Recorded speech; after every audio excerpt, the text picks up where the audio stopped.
Hello, everybody, and welcome. Welcome home. Today is July 27th, 2019, and you are loved. And today, I am very, very proud and excited to present that this is going to be our first annual Guildhome Gathering. I have reached out to the far corners of the internet to get a variety of people to come by and help raise money for mental health awareness. For the first half of the day, we are going to be supporting the Trevor Project. I have donation links set below in the description of this Twitch game, so if you are interested in possibly donating, you can do so there. Any donations that you make will actually earn rewards for our players. So $1 is for advantage, $3 is for critical success, which in this game just means you roll the absolute highest that you possibly could on the roll that you were doing. And we have a bunch of other options as well, including items of wonder, full refreshes in case all of your characters end up getting very low in terms of their health. We have stuff set up for that. We also have, for the remainder of today, if you follow this channel, I will be donating $1 to the Tiny Changes organization, which is a mental health organization based out of Scotland. Because the reason why I actually got started in doing this Guildhome Gathering was because I found out that the lead singer of a band that I really appreciated and enjoyed, Frightened Rabbit, a Scottish-based indie band, had actually taken his own life previously last year, and this year was the 10-year anniversary of perhaps their most famous album, Midnight Organ Fight, with a song called Tiny Changes that was a part of it. So Scott's family, as well as a lot of the other musicians that were a part of their touring career, ended up getting together and creating the Tiny Changes organization. So for every new follower that we get, you will be helping to make a tiny change in somebody's life, and that is something that I would very much like to accomplish, at least for a little bit. So thank you to everybody who has decided to stop by. Other things to keep in mind, we do shows like this Monday, Tuesday, and Thursday here at twitch.tv/indooradventures. And as a little hint of what we're going to be doing later this year, hey, if you thought 12 hours is going to be a fun stretch for games, Extra Life is a 24-hour tabletop RPG extravaganza, so look forward to that, because that's when we get weird, because we are up for far too long raising money to help kids. So, with that, we are also going to be giving away prizes every hour and a half or so. I believe that I would like to start off the prizes when we do our first giveaway for a copy of Dungeon Mayhem, which is a trading card game that got released by Wizards of the Coast earlier this year. I don't have a new copy yet, so I have the copy that I have because I love this game, but whoever ends up winning that will be receiving a new copy of the game unless they specifically want my copy, in which case we can work something out maybe. But with that, that is it for my intro spiel. Christina, who are you playing today? Hey, I am Christina Said, at Greg Said on Twitter, and I'm playing Honesty. She's just like here to like make sure that like everyone is like feeling really good, and you know, just making sure we're all really open with each other, you know. Yeah. All right. And Jen, who are you playing today? Hi, I'm Jen. I'm playing Hale Debard. She is a person from Scotland, as I am, and she's more of a person who likes to keep her friends cool because she understands hot weather is not her friend and not everybody's friend, and her number one priority is to stay cool, stay safe. All right. And Babars, who are you playing today? Today I am playing Abby Minable, who goes by the name @Sasquatch, and she's just here because whatever, man. Get off my back. All right, and GB, who are you playing today? Today I will be playing Step Ahead. He's a teleporting precog who basically is a skater punk, and his weakness is country music. All right, and today I am the indoor adventurer, and I shall be your dungeon master / voice in the sky, arbiter of the rules.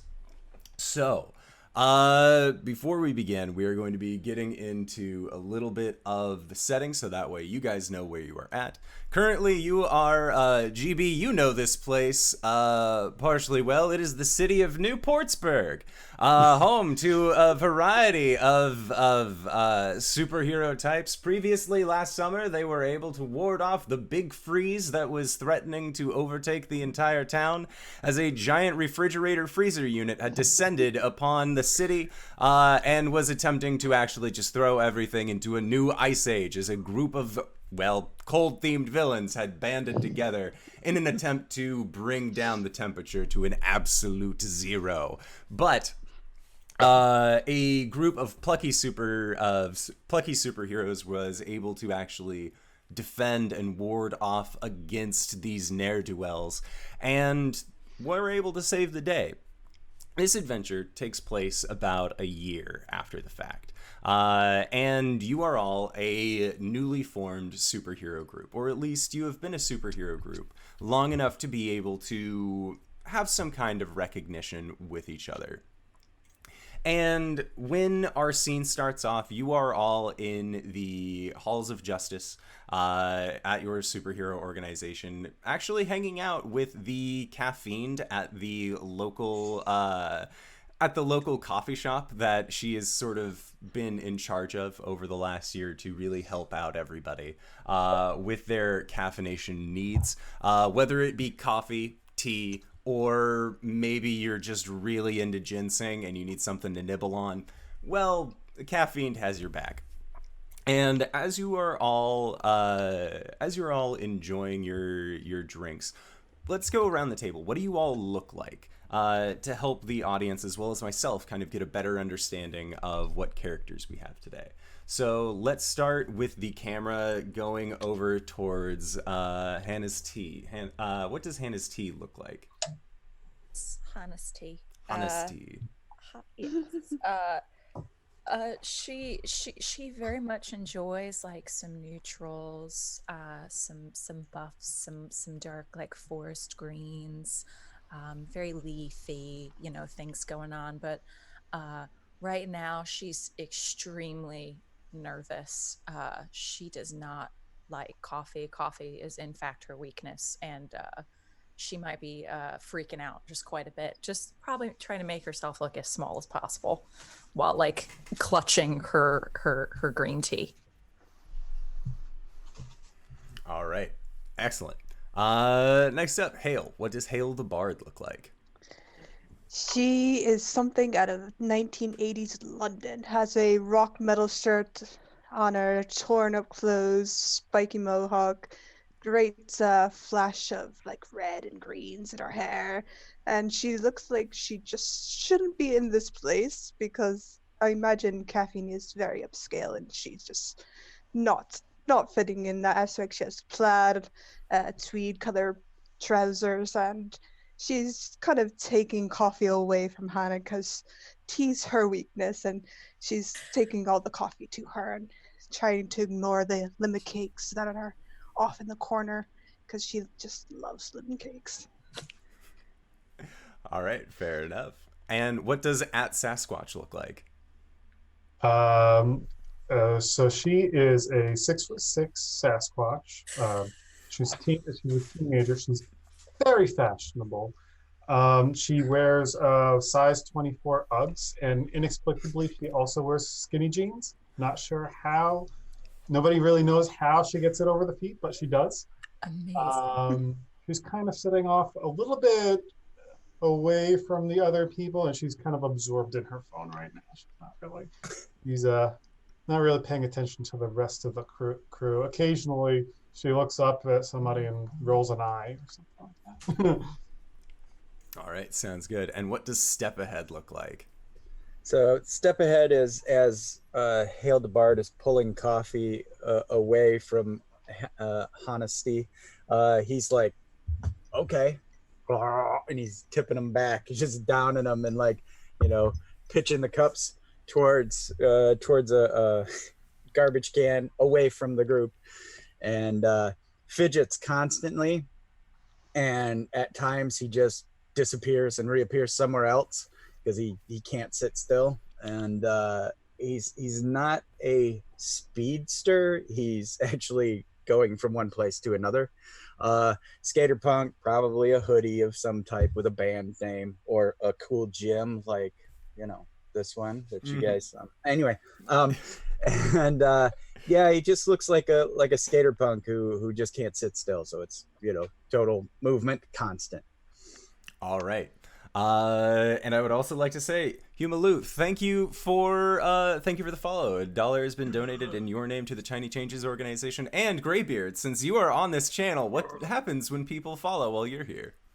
When I'm on the channel and someone gives us a follow, I take this maul and I hit that guy right in the face. It is the most satisfying noise in the entire world. And every time that you follow the channel while GB's here, you earn that sound. It's a good time. Amazing. So, as you are all off in your corners trying to avoid either trying to avoid caffeine or avoid these lemon snacks, you all hear the sound of breaking news coming in on the large TV that they have sort of in this general seating area.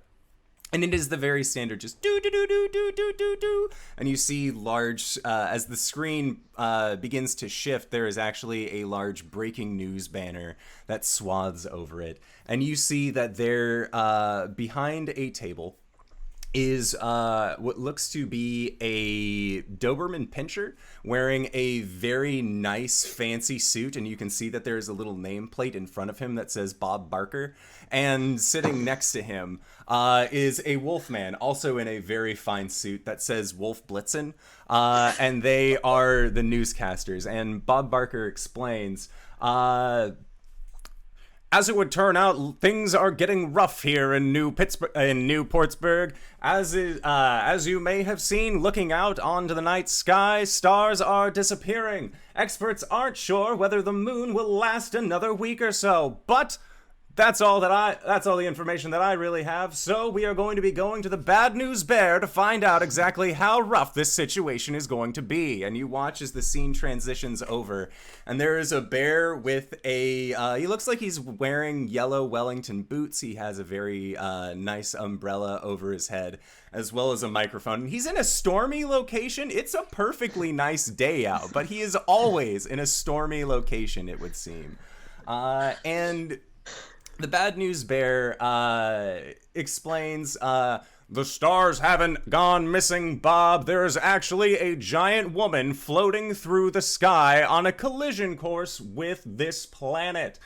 If the giant woman does end up making contact, it is going to be a bigger disaster than Spider Shrek the musical. None of us will be able to actually brace ourselves for this incoming impact, so it looks like we are going to need someone to try and stop it, or else we are all dead meat. Back to you, Bob. And Bob kind of nods and agrees and says, well, that seems to be the situation as a whole, and in times like these, it would probably be a lot better if we had something a little bit more lighthearted to deal with on the news. So, we are going to be going to Basketball Jones, our sports orb analyst, to see about the latest game. Basketball, to you.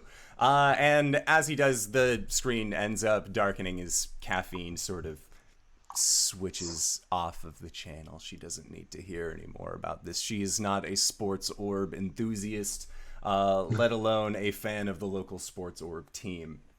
But you all end up, at that point, as soon as the news ends up getting turned off, you all receive a update. Kind of a, in your case, Sasquatch, you see it as a push notification coming down on the top of your phone. And your screen actually locks until this notification is responded to prevent you from just brushing it off. The rest of you also receive push notifications on your phone, and you see that the notification is actually coming from one of the instructors at this kind of heroic academy. It is coming from none other than the Dandelion himself, and the lot of you end up realizing, okay, we are in kind of a dire situation. We're going to need to figure out what we need to do about this. And as you are brought into this large conference room, you can see that there is a very dapper looking lion man, little monocle over one eye, arms behind his back. You can see that the large anthropomorphic paws are kind of just like doing stress biscuits into the air, as the dandelion, his tail also swishes back and forth. His large, perfectly groomed mane kind of billows as he turns his head and addresses the lot of you and says, "I'm assuming you've all read the news, or at least seen the regular notifications. It would Kind of hard to miss. Yes. That is Yeah, we got it. That Wait, is what's one up? of the better parts of a giant woman floating through the sky, is that, well, it's hard to miss.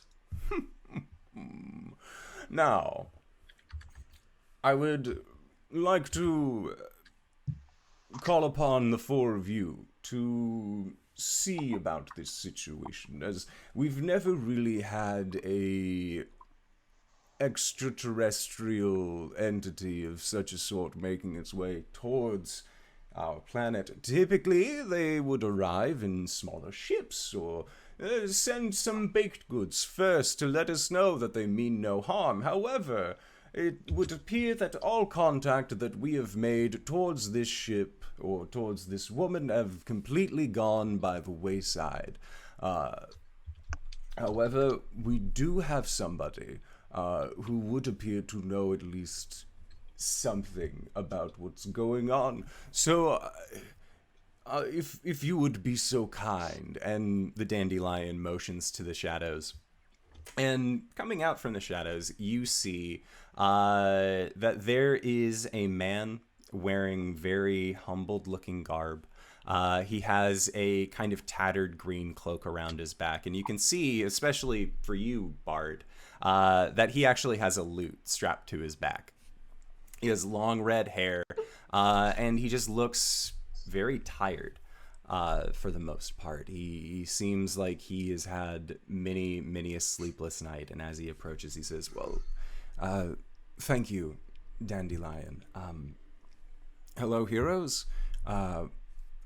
My name is Coat. At least that is what you all at least call me by.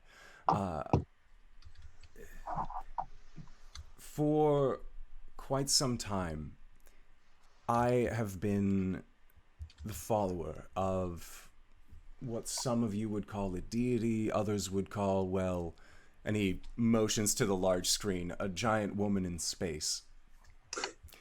And there's something that I need to ask all of you, and that is for your help. My lady has fallen ill. And when I say fallen ill, I don't mean a sickness like a cold, or she has a broken arm and is in need of replacement. She has fallen ill inside of herself. It seems like there is something that has entered into her existence that is causing her ailment, and I didn't know who else to turn to other than you four. I've heard that this plane is home to heroes, and so I wanted to seek out the best heroes that I could find, and well, there was a problem with a ice unit apparently last year that the Dandelion was responsible for. He couldn't get his team back together, so he decided to assemble what he considered to be the best. And so I'm hoping that's you. Now, what we're dealing with is a creature of negative emotion. It is something that I've never seen before in my travels, but I've heard of them. I've researched at least parts of them before. It calls itself the Hungry, and it is, well, it's trying to fill itself. It is trying to gorge itself on my lady, and Gross. so very much so. And so I have asked the Dandelion to come up with a plan for the lot of you. If you were to help, I would be ever in your grateful. I would be ever grateful to you, and well, then you wouldn't have to worry about the collision course. Your realm, your planet would be safe from not only utter destruction, but also from the hunger. Can I possibly rely on you? I look at everybody else and I'm like, I'm in. Let's do it. Yeah, sure. Just to like, keep things real even keel. Sure. Yes. You can count on me, yeah. Guess most of my stuff is here. You don't want to lose your stuff, Sasquatch. That would be horrible. I mean, like, if she gets like too close to the atmosphere, like all the satellites are gonna go, and then you won't have a phone anymore. Okay, I'm in. I'm just being real with you. So. Mm-hmm. And at that, you see a very weary smile come onto Coates' face, and he says, "Thank you. Thank all of you." And also, it's Bigsby. Thank you for the follow. GB, would you like to hit the thingy? Well, people might get tired of the speech, but I just love this. When someone's a new follower, I take the small and I hit that guy in the face for him. Just watching it is really satisfying. Right? I've only ever seen him miss once. Only the once. And as Coat again thanks you for coming in and accepting this mission, the Dandelion then steps back out and says, "We have been doing our best to figure out how to go about this situation. I hope you're all prepared for a little bit of space travel, as this seems that it is going to be the only method of actually reaching this creature that our traveling friend here has described." The mothership? Yes, a mothership of sorts indeed. Very clever. And with that, the Dandelion reaches into a side bag and ends up pulling out a clicker. And the screen as the Dandelion clicks it ends up changing, and you see that there are the four of you wearing these very nice uniform-looking spacesuits. They kind of have derpy helmets that you're not. You don't really feel like they are the epitome of style necessarily, but if it came between style and suffocating in space, Sasquatch, you're almost like you're on the fence about which one you would actually take or not. And there is also a very large ship that the diagram shows you all next to, and the Dandelion explains. What we are going to have you all do is obviously suit up, gear up, and take this ship and approach the giant woman in the sky.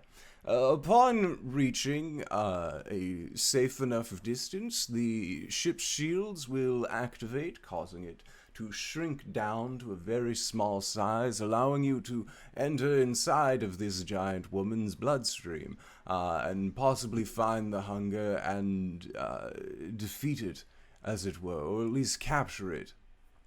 If you can't defeat it, then bring it back to home base and we will figure out what best to do with this ne'er-do-well, as we tend to always do here at the Academy.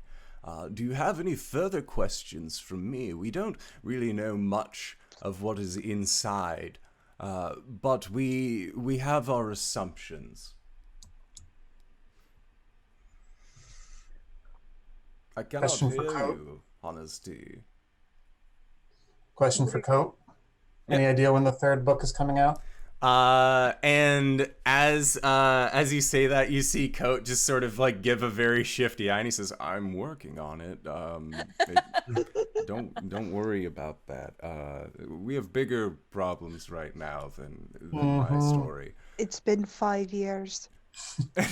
Again, he just sort of like straightens up. You can see a little bit of sweat kind of coming off of his face, and just You've all been wonderful. And if anything, you know where to find me. Probably. If you've already known my story, you've already at least heard of me partially. And with that, he sort of bows and then just, like, very, very quickly shuffles himself back into the shadows. That was pretty cool. Did I miss something? Or... I didn't know he wrote a book. I was just backing you up, Sasquatch.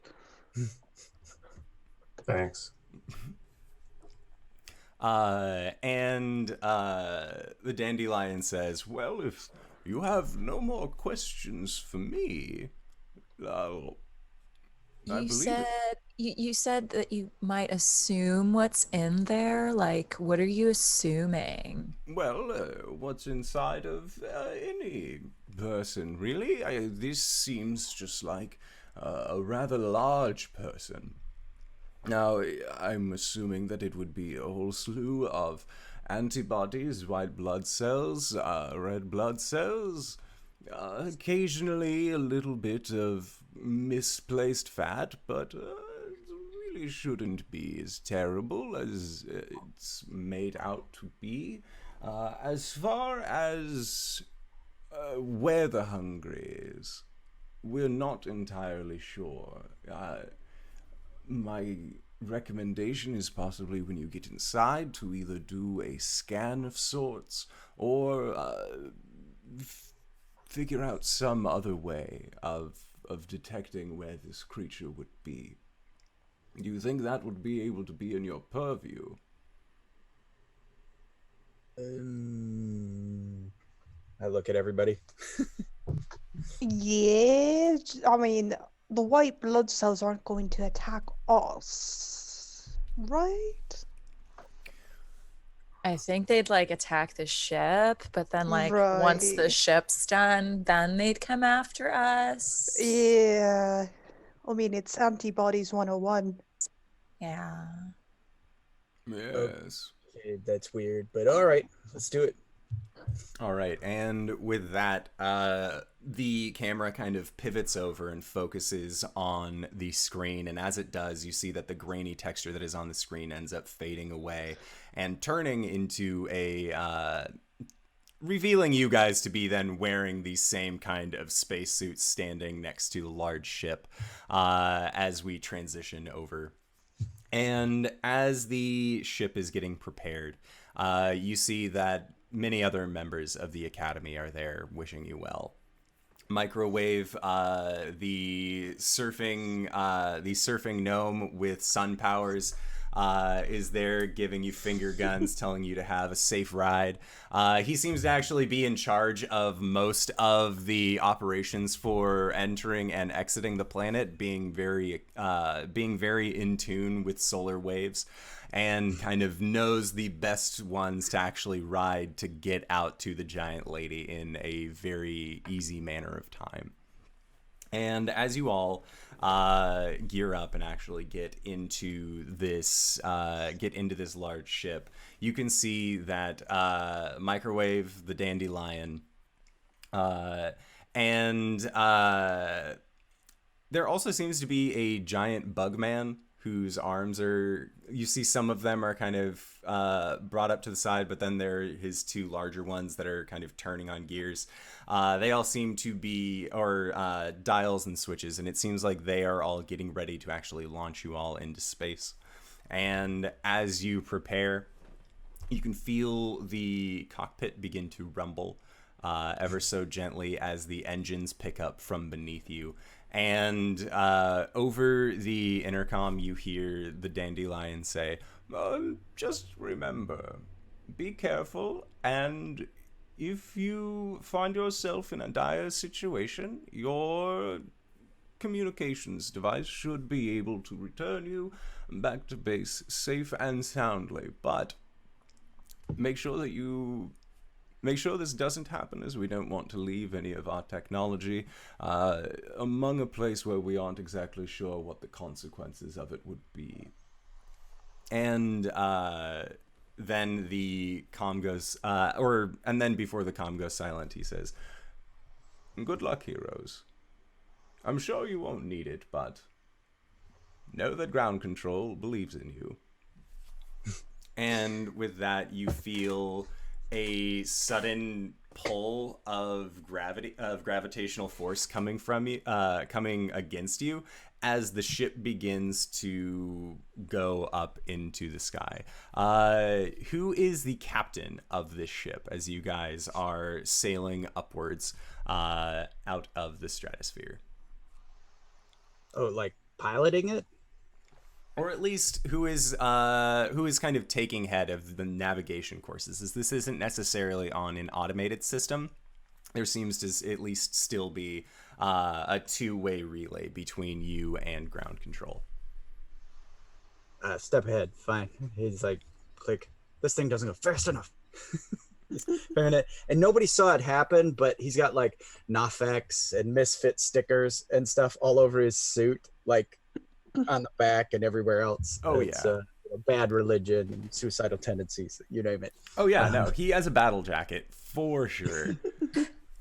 And as the four of you are rocketed up into space, you all find that as you exit the stratosphere, suddenly that gravitational pull lessens, and you begin to float a little bit, but then there is a brief electric hum as a computerized voice says, initiating gravity protocols. And again, then you kind of feel yourselves balance out here. And you don't feel like you need to wear your spacesuits while you are just in your ship. So it's much easier to kind of move around and do the things that you would normally be doing anyways. And it is going to take about, at this point, because thankfully Heatwave was so helpful, or no, it wasn't Heatwave. Microwave was so helpful in being able to ride out on these solar waves. You guys, it only takes actually a couple of hours to get from your planet towards where the giant woman is, as you are flying through space at a very quick speed. But thankfully, because you are in space, it just doesn't even feel like you are actually going quickly at all. It's very hard to gauge how fast you are going, other than how quickly you can see in your rear view the planet behind you leaving. And as you continue onward, you see eventually that there looks to be a space where the stars are absent. And as you look at it, you can start making out a shape. And it seems like there is just this giant woman, just impossibly tall, laying on her back, eyes closed, hair just sort of frilling out into this zero atmosphere area. And she's laying there. But as you get near, you can see that her skin is very pallid. It doesn't look like there is actually much life, if any, left in this creature as she sort of just drifts alone through space. And She should watch my makeup tutorial on my YouTube channel. Seriously. Whoa. I don't know if she could really watch it right now because like her eyes are closed and she's like unconscious. But like maybe once we get her up, like you could send her the link. Defo send her the link, Sasquatch, as I'm taking my pen markers and writing above ground control Major Tom. Yes. Alrighty. So as you guys end up getting near, you see, you hear once again coming over the intercom the voice of your computerized ship, and it says, "Now initiating landing protocols." And the shields around your ship you see begin to manifest. And then this woman that was already massive seems to get even larger as your ship begins to shrink down, compressing you all until you are almost microscopic in size. Bro, this is really crazy. What are we doing? And as you get near, you end up seeing that you end up actually going into one of her pores and just kind of seep into the skin, and you kind of go more towards the side. And as you do, you pass by the layers of skin, muscle, fat, until eventually you kind of find yourself within this bloodstream. But as you do, the screen itself seems to turn a variety of colors that you haven't necessarily seen or were expecting to see inside of this body. You see that it is turning bright greens, blues, yellows, kind of passing you by on this screen in front of you, and you aren't really sure what's happening. And then you hear that same computerized voice saying, "Taking structural damage. Structural integrity at 50%. Emergency landing initiated." And you feel your ship beginning to rock and shake, and quickly everyone puts back on their space-time seatbelts as click it or ticket, folks, and you begin sailing through you begin sailing through what you would assume to be a bloodstream. And as you're shaking, you aren't really sure where you're going, what's happening, until eventually the colors dissipate and you see in front of you for a brief moment what looks like a city of sorts. It seems like there is just this large mega city. You see that there are weird blob-like cars kind of going along more like gelatinous highways. There doesn't seem to be any real solid structure in this place, but it seems almost like, again, a replica of New Portsburg has kind of been made in this space, but it is very much more gooey, I would say. There doesn't seem to be any solid structures here.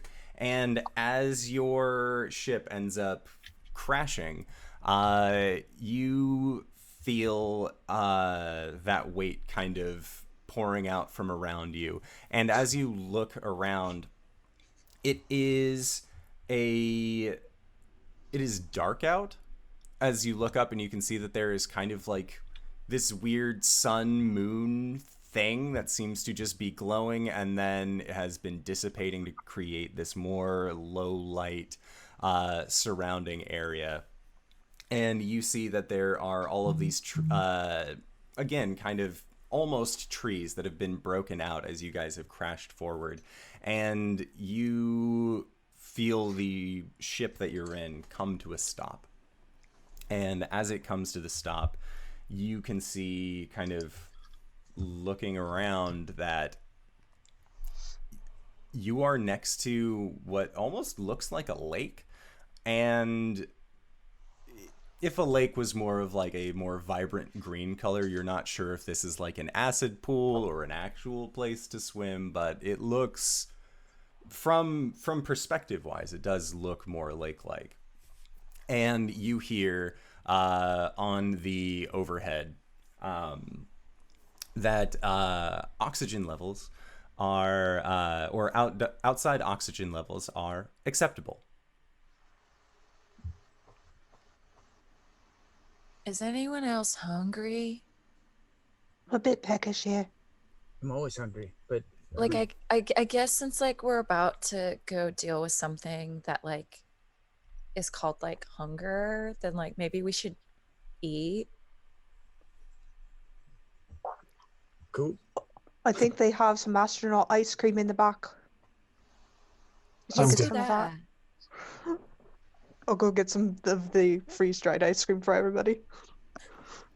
Yeah. No, and you just have as you start opening your food and you have this this small meal kind of taking in the surrounding area, you can see that there are what looks to be tall buildings off in the distance with what would appear to be lights on. You can see that there are almost what appear to be power lines that actually run along the highways and then kind of go into the city as well. And you're not exactly sure. Nothing in any medical class has ever trained you for this kind of experience. You are not like seeing this. You're like, if I got into myself, would I have a tiny city in there? Like, what is this about? But thankfully, your brief meal seems to go by unbothered. And as you are kind of wrapping up after getting a glimpse at this general area, you actually see what looks to be a flashlight kind of peering over through the trees, and it seems to kind of be going back and forth, coming in your guys' general direction. What would you like to do? I'll stuff some more ice cream in my pockets and say, I watched this movie. It's called Encounters of the Third Kind. I think we play music.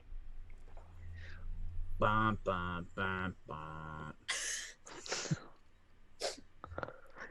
Is that it? That's the one. I think that's it. Yeah, I don't know. It was on this thing called like a VHS somewhere. I don't know what a VHS is, but it was weird. And then he does it again. Bah, bah, bah, bah. Real loud, you know. And towards the flashlight. And the flashlight stops. And then you see it kind of moving up and down like a figure is kind of coming closer. And you hear a response, just, who is it? Is somebody out there? Oh, they speak like English? Maybe we can talk to them. And someone's in here. Sure. And kind of cresting over this divot that you guys have made when your ship crash landed, you see that wearing very kind of tighter jeans, a looser jacket, is a blue-skinned individual that seems to have this more like gooey black flashlight that they're using to kind of get a good look at this ship crash. And they eventually kind of slide down the embankment towards your ship. And you can see that they look humanoid. They seem to have arms, legs, a head, central core. And as this figure sort of looks around, is anyone in there? And kind of clicks the flashlight a couple times and is just getting a good look at your guys' ship. And you can see that there is this look of utter awe on his face. As much as you guys are weirded out by the fact that everything is made of goo inside of this place where you are, this figure is also freaking out that this structure is made of not goo and is currently resting here. I so have to ask. So the flashlight, gelatinous flashlight, is it like the light coming out of it, like coming through a gummy bear? Is it like goopy and or is it more of a imagine the shape of a flashlight, but without any of the rounded curves or anything like that. It seems to just kind of bulb up towards the end, and then there is a small bulb of white that seems to spill out of it, creating this kind of light from it. Guys, I'm gonna make first contact. I think you're the best option for this. We are far too strange, and you're just wonderful, Sasquatch. Okay, hold on a second. Is there an intercom on this thing, Hal? Oh yeah, like that one right there. Okay. This one. Here we go. What's your Wi-Fi password? And at that, that message then relays over the intercom, and the figure just doubles back. You see him scrambling a little bit and falls back against the embankment. The flashlight that he had rolls out of his hand and actually just kind of tilts, so that way the light is still beaming on the ship. And I think we're gonna have to he do just roaming. says, "What's a Wi-Fi?" Oh, you have to go roaming, Sasquatch. That's going to eat into your data plan. That dandelion's gonna have to cover it. Yeah, like mission charges, company expenses, all that paperwork. Someone can figure that out. All right, good. We should probably actually. I go to the door and kind of push it open. Hello. We come in peace. And you just see that this no. figure just passes out. He seems to be in utter shock of seeing figures then coming out of this ship. I think we killed Osmosis Jones. Oh. Oh. Hey, there's no stick to poke him with. I pick up his flashlight and.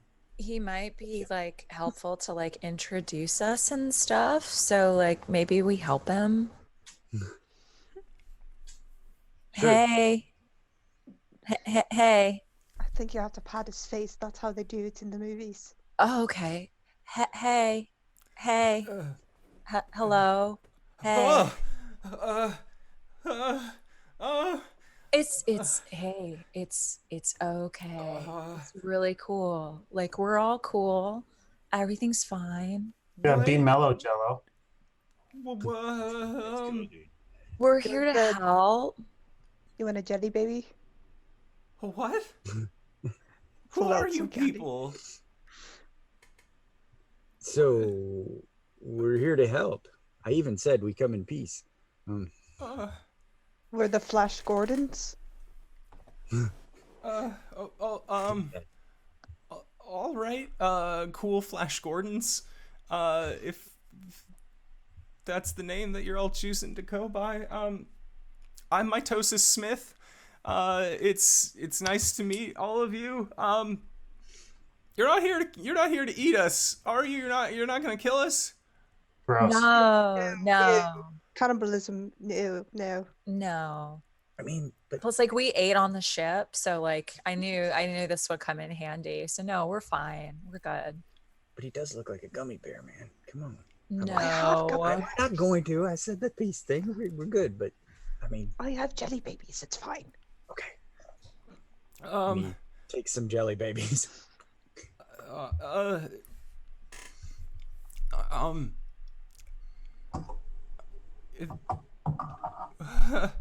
What is that? And he points over to your guys' ship. You said It's that a spaceship. You came to help? Obviously. I don't. So like mitosis, like what do you do? Like are you like you a protector here or I am well, I'm a guardian of the body. Is what we call ourselves, the great city of body.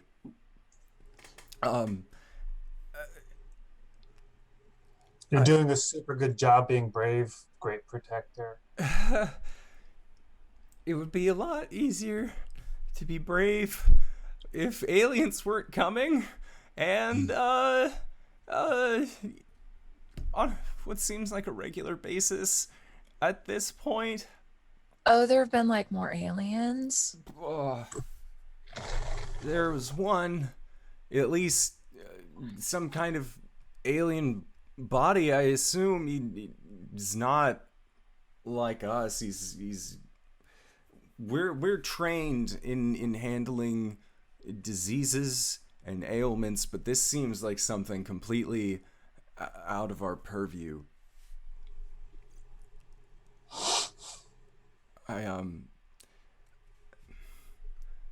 Look, I'm gonna need to bring you all in for questioning. It's standard protocol. I can't just trust everyone who comes off of a ship. No, it's cool. It's cool. Like, but if we do that and like you figure out that we're actually like really cool, can we like get your help on like helping out your body and stuff? Yeah, if you guys are here to do the thing that you say that you're here to do, which is help, I'm sure that the rest of the Guardians of the Body would be able to at least see that this was that you were all the right call in at least helping. Where are you from? We're heroes of Earth. What's an Earth? Oh, dude. It's a big marble in the sky. Hale, can he have some of those jelly Looks like beans you're about too? to find out real quickly. I just give Osmosis some jelly babies. And Don't just hand it jelly beans. Oh, you're right. I take out some of the ice cream. Try these instead. and mitosis looks at this ice cream and just, what do you do with it? Put it in your Oh, gob. you eat it. Stuff it in your gob. Just eat it. And he just slowly like presses it against his face. And as you do, you see that there is he is already more of a lighter blue-skinned individual, but you see a deep blue, a very cold-looking blue, then go to the back of his throat and then go down in past where his shirt line is. And you see he then just goes, "Oh, that's pretty ow, and like he starts getting an instant brain freeze because he ate too much of this ice cream too quickly. Oh, dude, no, sorry. But It's a slow thing. You're supposed to eat it. You did fine. no, run with that feeling, man. Just it's cool. I don't like it. Oh, it doesn't feel good. Sorry. I don't want it. And mitosis sort of just shakes his head a little bit, and then just you see that his body turns to more of a reddish color for a brief moment, and then reverts back to blue. And he just, I'm fine. That was Oh sweet. wow! Like, do you have powers too? What powers? You guys can't control. You guys can't regulate your own body temperature? Well, I mean, Kind of. go in the freezer or sweat a lot, that kind of thing. And I'm always cool. and with that, mitosis then grabs his flashlight again and says, we should cover your ship, probably, in case anybody else comes by. They might not be as understanding to this whole situation. So I would like for everybody to roll a impact roll. Unless you have some kind of skill or ability that you feel would help disguise this overall ship. Nat 20. Okay, Hey, that's pretty good. Roll the game. I'm not even gonna touch a dice, man. That's 16. Oh yeah, but plus my impact. Hey, we'll figure out this game eventually, right, guys? Okay. One day I'll learn it. That's an 18. One day, Babars, right? One day. Alrighty. And then a 4.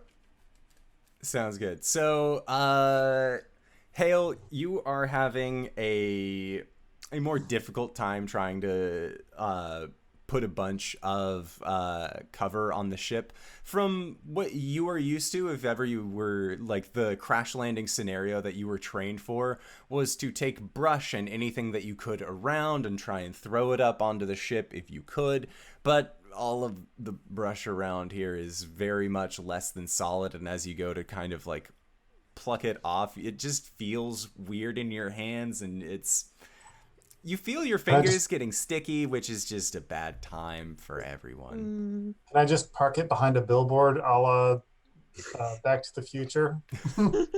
So with yours, because your ship is currently after it's been crashed, it's having a very difficult time trying to recover, but luckily, Sasquatch, you are still connected to the ship's Bluetooth, so you were able to actually get into the general commands of the ship and initiate its cloaking protocol, kind of redirecting a lot of the externalized power that was used for shields and other things to initiate a cloaking device. And as the cloaking device hits, you watch as the ship kind of peters out, and then in its place you see a very large billboard just in the middle of the woods, just looking very inconspicuous. It's $1.99 for the cloaking app, so remind me to mention that to Dandelion as well. Oh yeah, you should write that off, definitely. Right. I would have went for the somebody else's problem drive, but it's all good. And it has bugs, though. It has bugs. Step ahead, it has bugs. You don't want that. Pay for the app and we'll get you reimbursed, Sasquatch. all right. So you guys managed to cloak your ship and make it look like this large billboard, and as you do, Mitosis Smith just looks at it and he looks very confused as to how this is all working. He like, if anything, he's just like, okay, that'll work. And as he looks at it, Sasquatch, what does the billboard, what does it show? It shows coming soon, a new residential area. Okay. We're gonna start riots in here. We're like, wait, what? Residential. All right, so yeah, you have made this coming soon new residential area billboard sign, and Mitosis looks at it, just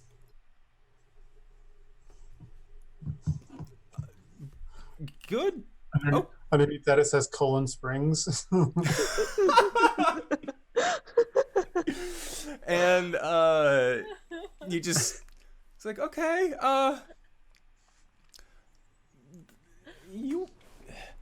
is this one of your powers that you have? Is making things disappear and reappear as these giant things? Totally, I am super powerful. And just still blipping away on your phone. And with that, Mitosis says, all right, well, if you would all just follow me, hopefully we can figure something out. And as the five of you end up leaving the ship and going through this forest that is kind of sprouted up and around you, at least from your perspective, all of you superhero types, as you're being led through, it does seem kind of dark, and takes maybe about 20 minutes to actually get through this area until you come out to what looks to be a small roadway.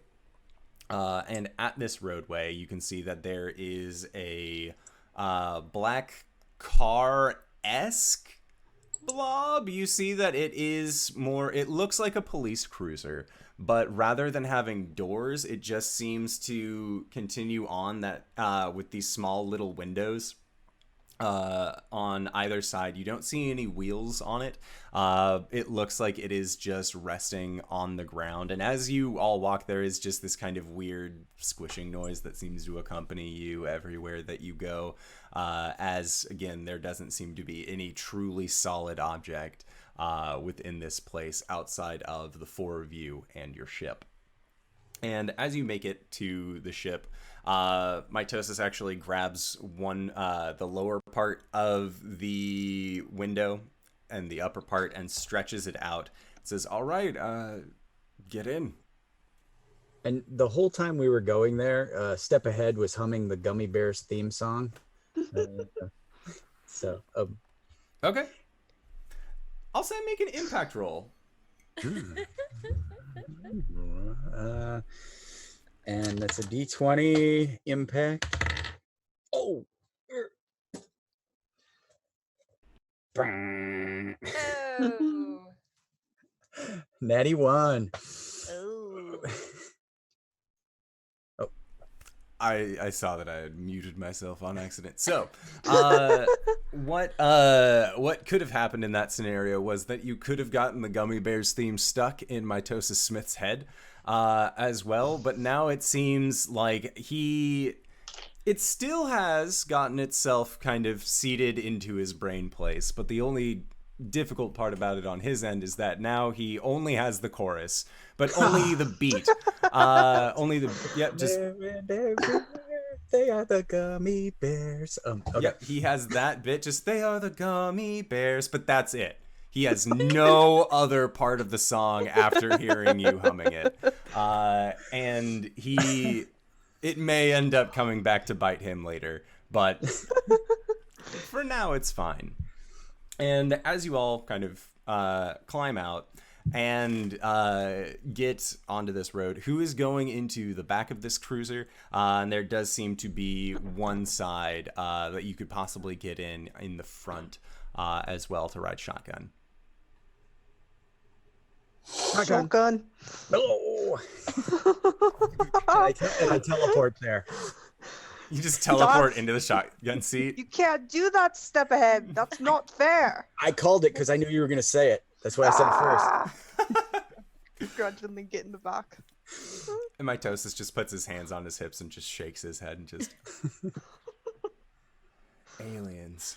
So is this a classic card, Mitosis? Like, do you have classic cards on the body of City? What's City a of Body? closet?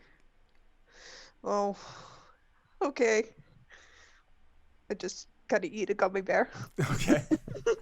And so as you guys get into this car, you realize it is a little bit smaller than you had initially thought, but Mitosis, seeing this, actually then goes around the car and you see him stretch it out and actually reshapes this car into a slightly larger model that can fit everybody in the vehicle, as he is not confined by physical terms, as everything is just made of this weird goo. It's not a minivan now, is it? No, it is not a minivan. It's not a people carrier. We're still fashionable. It's Yes, cool. it is. I want to say it's more of like an old Chevy at this point. Like, it has like very comfortable back seats. The front seat, rather than being two separate seats with the gearbox in the middle, is just one very long seat. Okay. And you can see that there isn't actually a shift box either. It seems like there are just these weird buttons that are on the steering wheel itself. And as you guys all climb in, you see he puts his hand onto the dashboard of this vehicle, and his hand actually seems to then sink in to the actual make of the car, and the car wraps around his hand a little bit, and with that you feel an oddly familial rumble. You weren't expecting to feel like the rumble of a car starting up in this place, but it is recognizable, at least. And with that, you feel the vehicle just begin to pull forward and actually begin down the road. And as you guys are making your way, Mitosis ends up getting a call over his scanner. And it says that there is a outbreak that is currently happening in the pulmonarian neighborhood of the bod, and that they're looking for any available units to go and investigate this. And Mitosis then kind of looks at the four of you and says, "Well, it's on the way. I kind of have to take this." And you see that as the car approaches a split in a highway, that it ends up just kind of going towards what you see as listed in a directional sign. It says Pulmonarian, the Pulmonarian district. And as you're heading over there, Mitosis lets you know, he says, the reason why we have to be a little bit more cautious with visitors like you, well, aliens to be specific, we're disappearing. We Guardians, we've been trying to track down the first alien that came by, and every time that we send anybody out to go and get him, they always end up going dark. They end up going missing. We can't find them. We don't know what happened to them. They seem to just disappear entirely. We have found occasionally more grisly remains that have been left, and well, we've been calling it the Devourer. It seems this creature's been, well, eating us as we've been trying to catch it. You guys aren't gonna eat me, right? Like I didn't just sign my own death warrant. Gross. No. Step Ahead looks back at Hildebard with a gummy bear. I will freeze you in place if you remotely think those thoughts again. Step Ahead. And he then can like precog it and goes, oh, and slumps down in the seat and slips a Dropkick Murphy sticker onto the side of the door. Okay. So Sounds good. where do all these people keep like getting eaten? Like that's gross. Well, it's Pretty gross. been happening in the central facility. Inside of the, we believe, anyways. We've seen it. Some disappearing in the aortic villages. Others are disappearing in the, well, Pulmonarian district, which is where we're going now. It seems like every time we actually get close to being able to get a hand on this guy, on this devourer, that's usually it. We've sent in waves of people. We've tried sending in our best men who always claim that they don't need a partner, and we never hear back from them. So wait, you've been sending in like one person at a time? To start, we didn't realize how dangerous this individual was. And in response, they're sending you one person. We're with him. I'm Yeah. kind of all that's left at this point. Oh. You're just you? As a field agent, yeah. Oh. Wow, Oh, the wow. Flash Gordon's got you, buddy. And he kind of hugs him. Thank you, Flash Gordon. This is a team name. Gordon. Thank you, Flash Gordon. Gordon. Never agreed to that. I didn't either, but it sounded cool. And he like goes to hold out a fist bump for Hail DeBar. Fist bump. I mean, the central processing, is that in the head for your English delicacies? What's English? What we're talking in. Except she's cooler because she speaks Queen's English.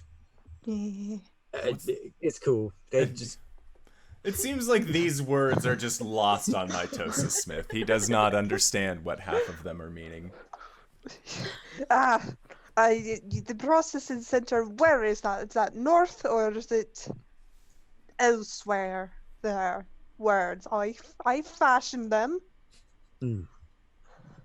Like, is it central or like, up top? Central.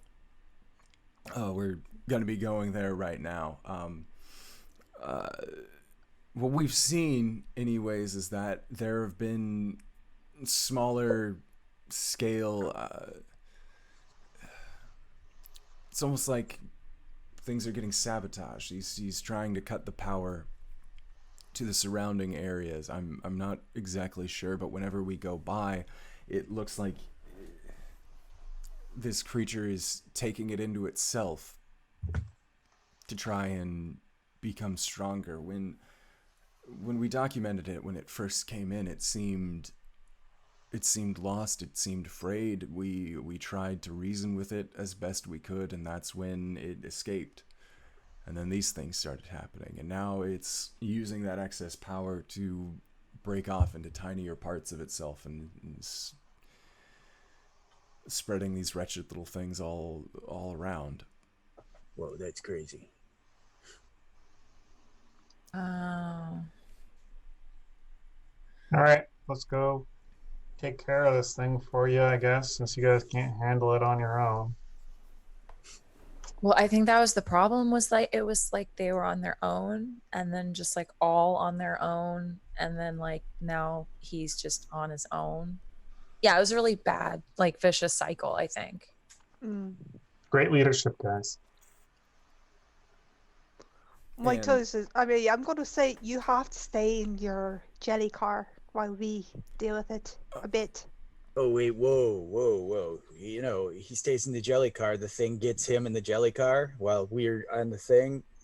It's best just stick with us.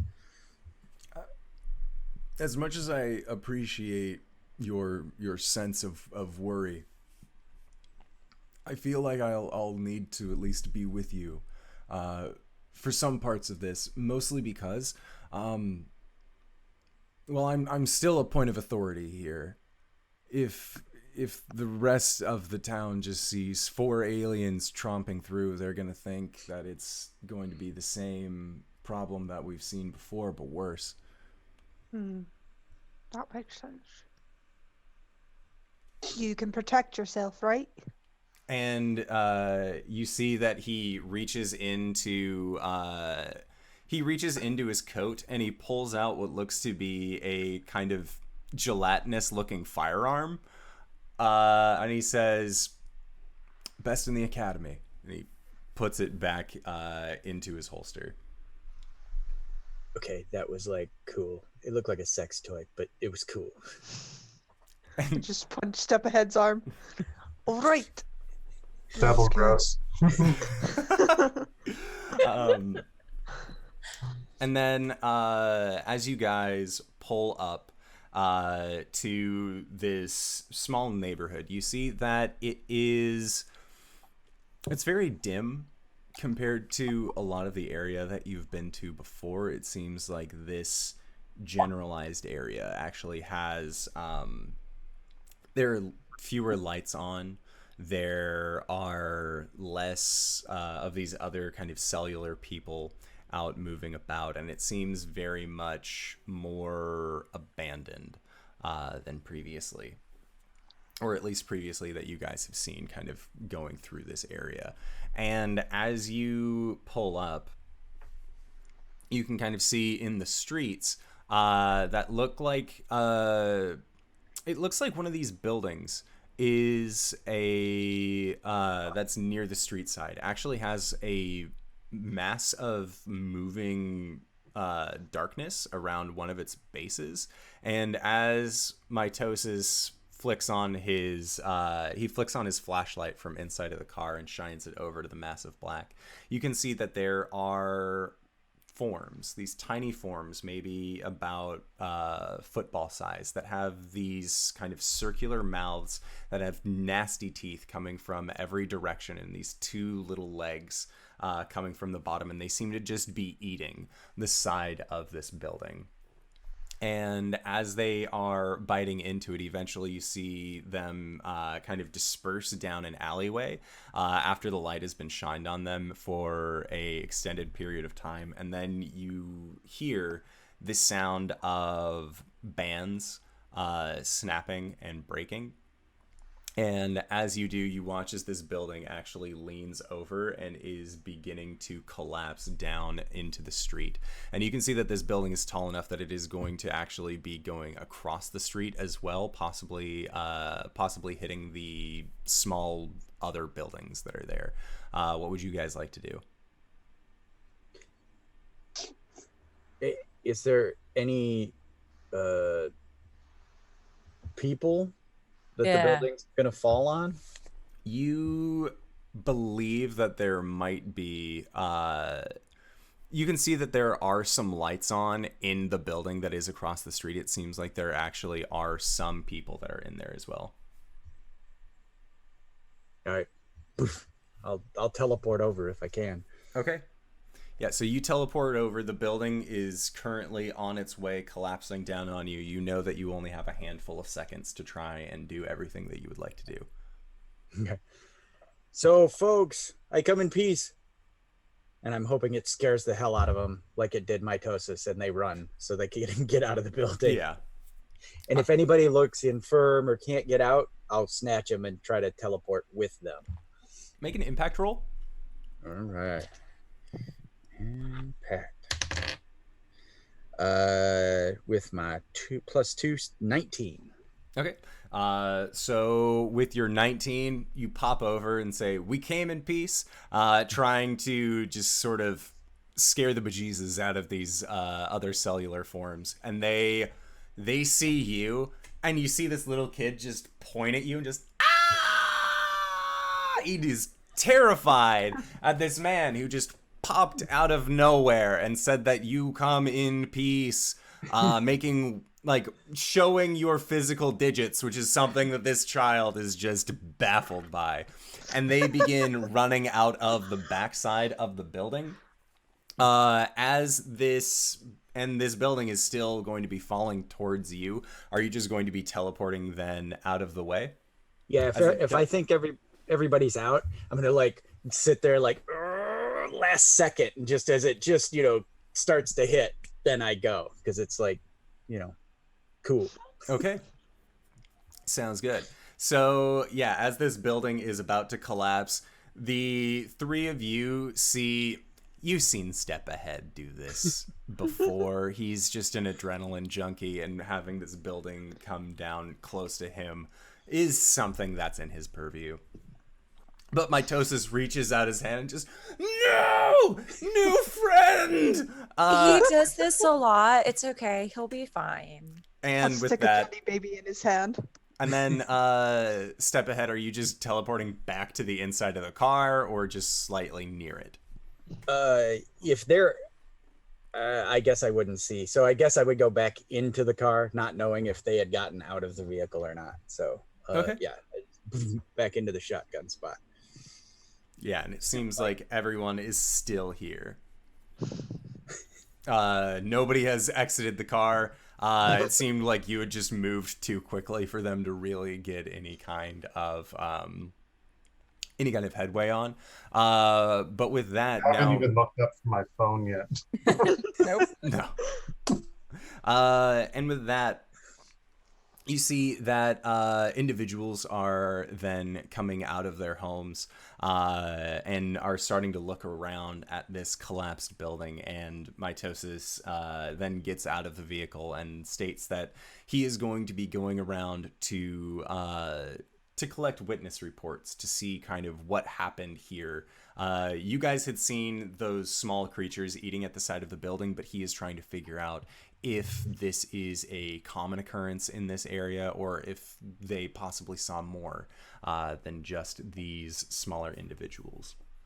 And with that, that is when we are going to go into our first break. I get to say first break because this is a 12-hour stream.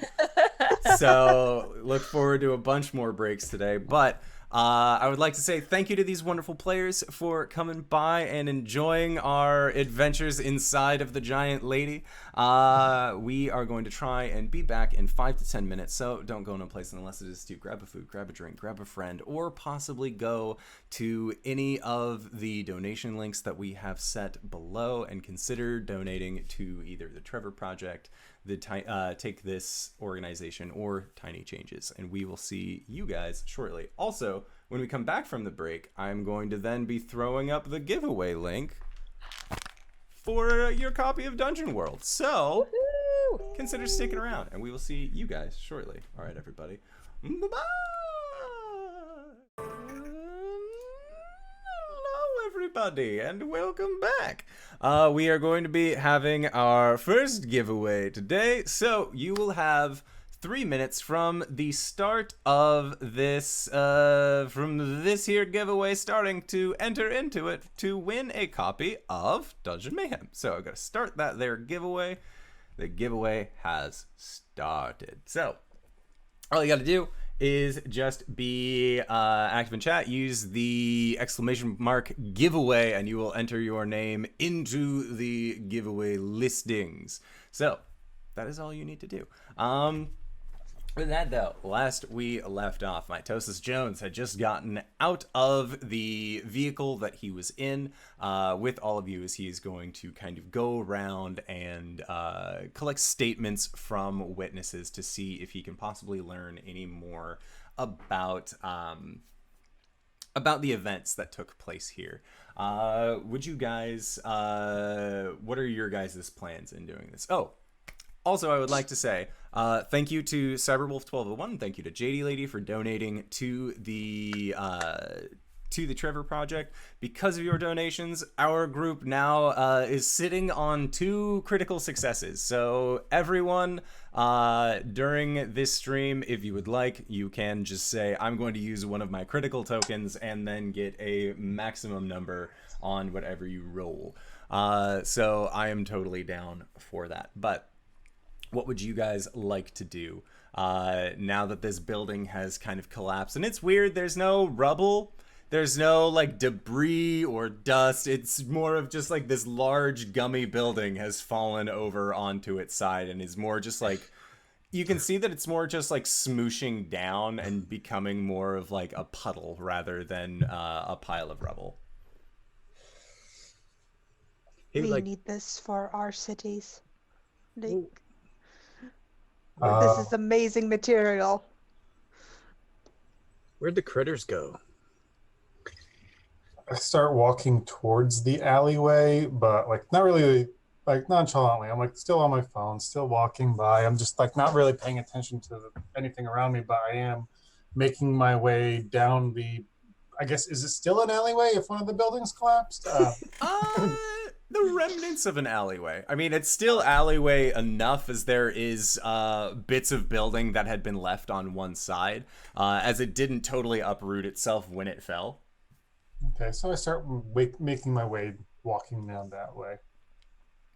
Okay, sounds good.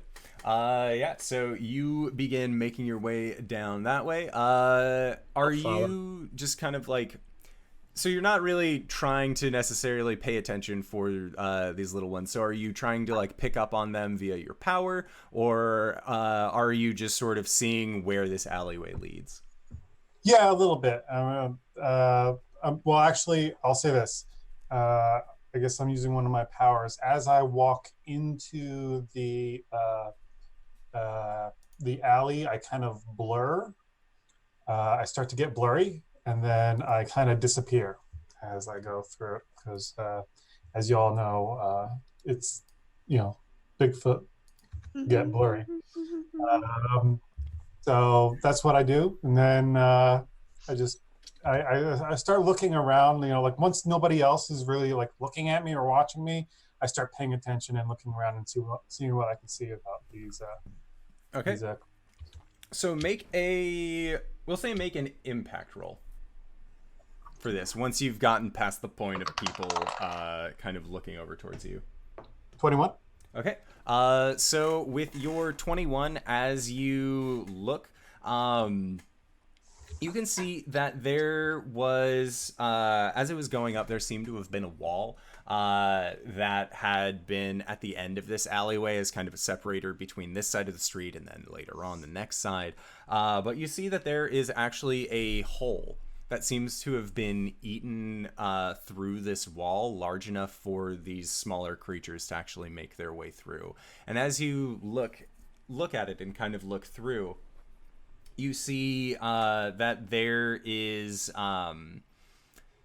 as you look out, it kind of extends out into another street, and then with the 21 that you rolled, you can see a little bit farther than that as well. And it looks like there is a hole that has also been chewed through and bitten into on a larger sized building. And as you look at this building, it seems like there are several power cables and power lines that are actually extending out from it. And you can see written along the sides of it, it says Mitochondria Incorporated. And it seems like that the powerhouse of this cell is actually located just a few streets over. Okay. I make my way back, and then before I get into visibility of everybody else, I blur kind of back into form, and I go, no, we probably should check out that huge gaping hole that's down the alley and see what's going on there, I guess. Sweet.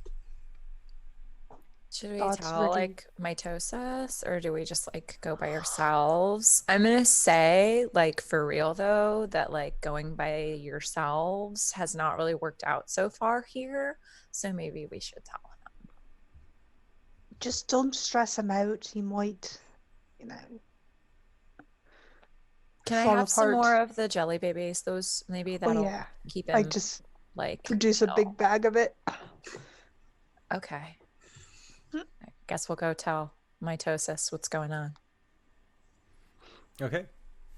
Yeah, so you you kind of approach mitosis, and you can see that he is in the process of talking to in kind of an elderly, you're not really sure what the gender of these cell folk are, just looking at it, but it seems to be wearing like the classic 1920s, or not 1920s, but like 1950s Disney grandma style, like big blue button apron, large poofy sleeves. She probably has a bird called Tweety somewhere, and they seem to be communicating with each other. And as they do, mitosis just nods and tells her thank you, and she says, "You've always been so kind," and kind of taps him on the shoulder, and then turns away. And as he turns, he just has this like, oh boy, kind of grimace on his face, and then straightens up to be more professional as the four of you approach. And he says, did you end up finding anything? Is there anything? A lot of the people here they seem to think that it might have been relating to the four of you, but well, with Step Ahead having done what he did,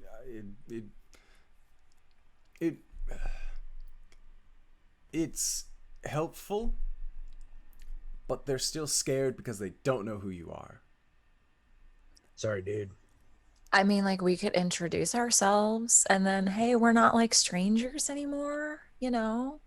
You are more than welcome to. I've gotten most of what I can from this place. It seems like there were only a few people that were actually looking out towards the street when this happened. Thankfully, because again of your bravery step ahead, that we were able to get everyone out of the building without running any risk of casualty. But I don't know where they went. Sass says there's a big hole. Oh yeah, the big hole. And he just There's a super big hole at the end of the alley and leads into some big building with a bunch of cables or whatever. and he puts his hand up to his mouth and so, have you ever thought about being a detective? Me? Yes. No, I'm good. You're more than welcome to handle all of that stuff. I'm actually not affiliated. Well, with except for all my social affiliations. And he just sort of nods. He doesn't really understand, but he accepts it. And then he says, Where's this big hole that you were all speaking of? You want to show him, Sass? All right, I guess. Follow me, Sherlock. Yeah, and so Start walking back down the alley. This time, like, I'm still on my phone, but the flashlight comes on, and we're walking down with the flash kind of leading the way. okay. And as you get to this wall that has these holes that have been eaten through, he looks at it and kind of cranes his head so that way he can see through the hole, and you see that his regular bluish expression actually turns more of a ghostly white color as a hand goes over his mouth and says, "They're attacking the power." Probably.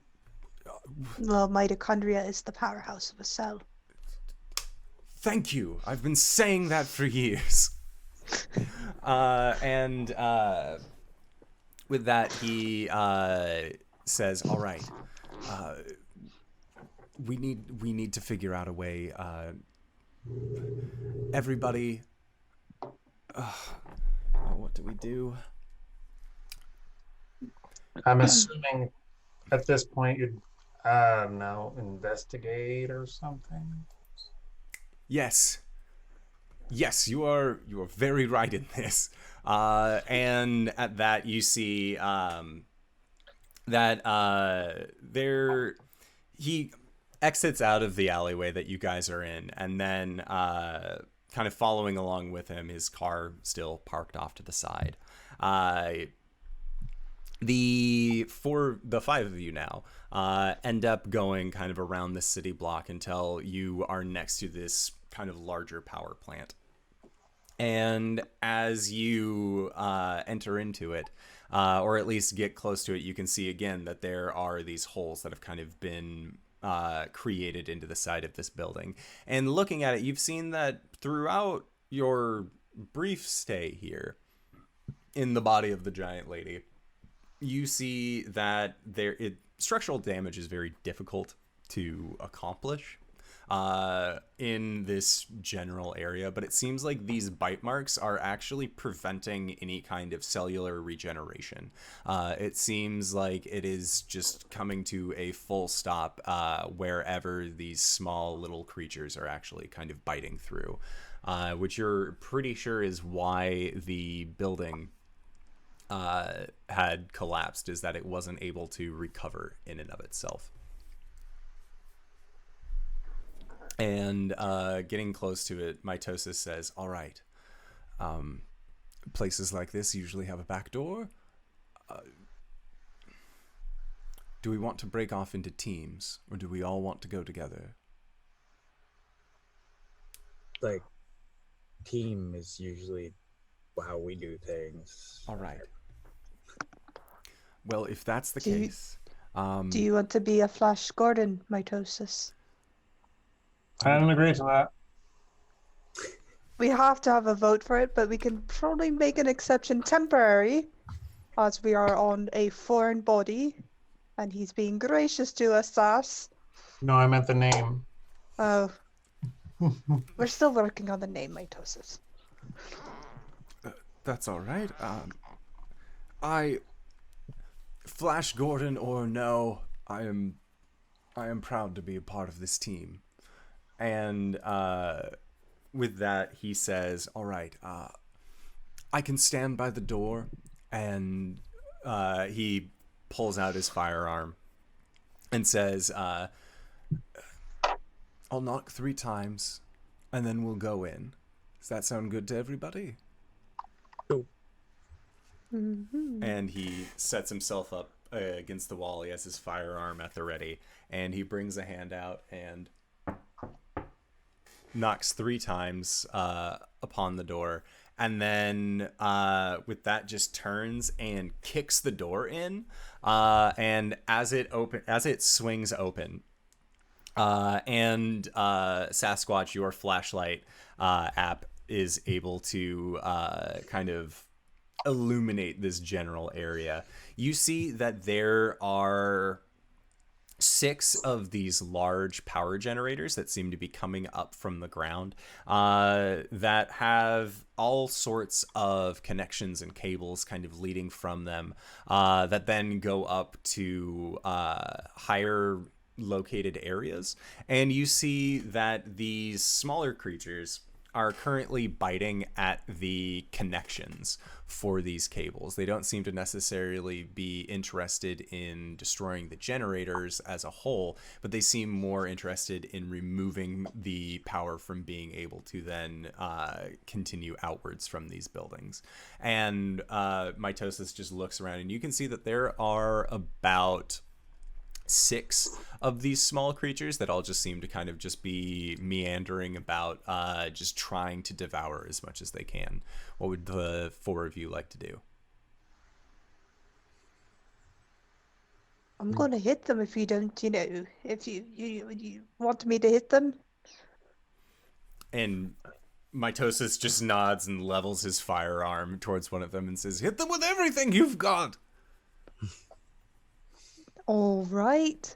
You've heard the sillier person. All right, so who has the highest travel? Because a lot of what I do here is that it's theater of the mind, so the way that I like to initiate initiative for Power Outage is just who has the highest travel speed, and then you would be able to go first. So GB, you have 7. Mm-hmm. You have 8. 5. 7. Okay, so Sasquatch, you are going to be going first. Then it will be Hail and Step Ahead, and then it will be Hana's Tea at the end. Okay, so how many of these creatures do I see in front of me? There were 6 of these creatures. 6 of the creatures. Okay. Do they see us yet? With the loud noise that your friend Mitosis Smith had caused when kicking in this door, as well as doing his 3 loud rapacious knocks, you're fairly certain that they are aware of your presence. Okay, so I'm going to use one of my powers. It's called Assassin. And basically, I am going to just look at one of the creatures and be like, I guess. And the psychic damage that the creature receives from my, annoyance at having to deal with them will hopefully impact their need to yield. Okay. Yeah. So you want me to roll a d20? Yeah, you can either roll a d20 or you can use one of the criticals that was given to you. I'll save it for now. I'll roll a d20 and see where I'm at. So that is a 14. That beats my defenses of 11. So you are able to force it to yield, and when you do, these creatures don't seem like they have very much in terms of sustainability, and this creature just like crumples off to the side, and like its little legs kind of shrivel up, and it just like it seems very much like it does not want to have to deal with you as much as you don't want to have to deal with it. And as I start moving into the room, I again blur out. So that's 2 uses of my powers. So Okay, sounds good. well, 3 in total because I blurred it earlier. All right, so then next up, Step Ahead or Hail the Bard. Which one would you prefer? You guys can choose which one of you goes first. Go ahead, Hale. All right. I will step in and find 2 adjacent enemies and target them using my power, Hail from the Bard. Okay. Sounds good. So All right, so that's a power roll, or just yeah, that would be a straight power 20? roll. Oh, 17. Okay. I rolled 2 16s, but luckily they don't have a very fierce defense, so you are still able to actually do the damage against them. And you see as what does this hailstorm look like? It's a interesting mix of what looks like to be a storm of snow just rolling in off of the ground, and then lifts itself up and holds itself in the air for a moment and just flicks itself at these enemies like a hail of bullets or a hail of really sharp rain, and just goes for piercing damage and comes into like little spikes. Oh yeah. No, this hail ends up just spearing these creatures through on the ground. They are no longer moving. Not necessarily because they then lack the will to fight, but you're pretty sure they are out of commission. We won't say what truly happened to them because, again, this is supposed to be a game for kids, but we all know that they are currently out of commission, TM. So They have yielded, as it were. yeah, they have yielded. Yes. They've gone off to sit on the bench. Very much so. So, Step Ahead, what would you like to do? I will. I'll use my precog power to get in amongst them and be like, "What are you gonna do? What are you gonna do?" And just as it leaps at me or tries to bite me, I sidestep because I know where it's going and I know that it's friends behind me, and I get one of them to attack the other one. Okay. The combat M thing. Alrighty, sounds good. So, make a power roll. All right. Oh, that's a dirty 21. Okay. Yeah, this creature does not have the defenses built up against that. So when it gets to its turn, What you gonna do, bro? what are you gonna do? What are you gonna do? As when it gets to its turn, it is going to then try and bite out towards you, but that's when we'll have you step away, and it'll actually be chomping into one of its previous friends. Also, thank you to anonymous donator for another group critical. So currently we have 3 stacked up. So, congrats. Woo! So then next up, Hana's tea. So there's literally just one left, right? At this point, there would be 3 left. 3 left. Okay. Well, Honesty is she's more of a lover, not a fighter. But this is really not cool. So she still actually has what I'm assuming is a pretty sizable bag of those jelly babies from Hail the Bard.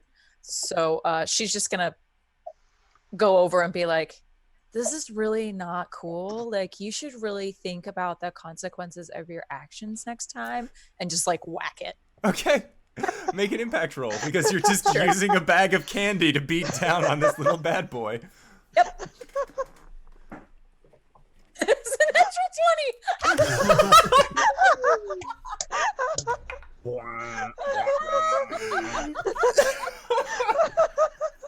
So yes, you use this large sack of candy to just, I'm more of a lover than a fighter, but Her bag of candy looked like this. you know? Yeah, for a brief moment, it looks like a really sweet club as you bring it down, and this creature just kind of like waddles back and forth and then just tips over on its side, and you can just hear this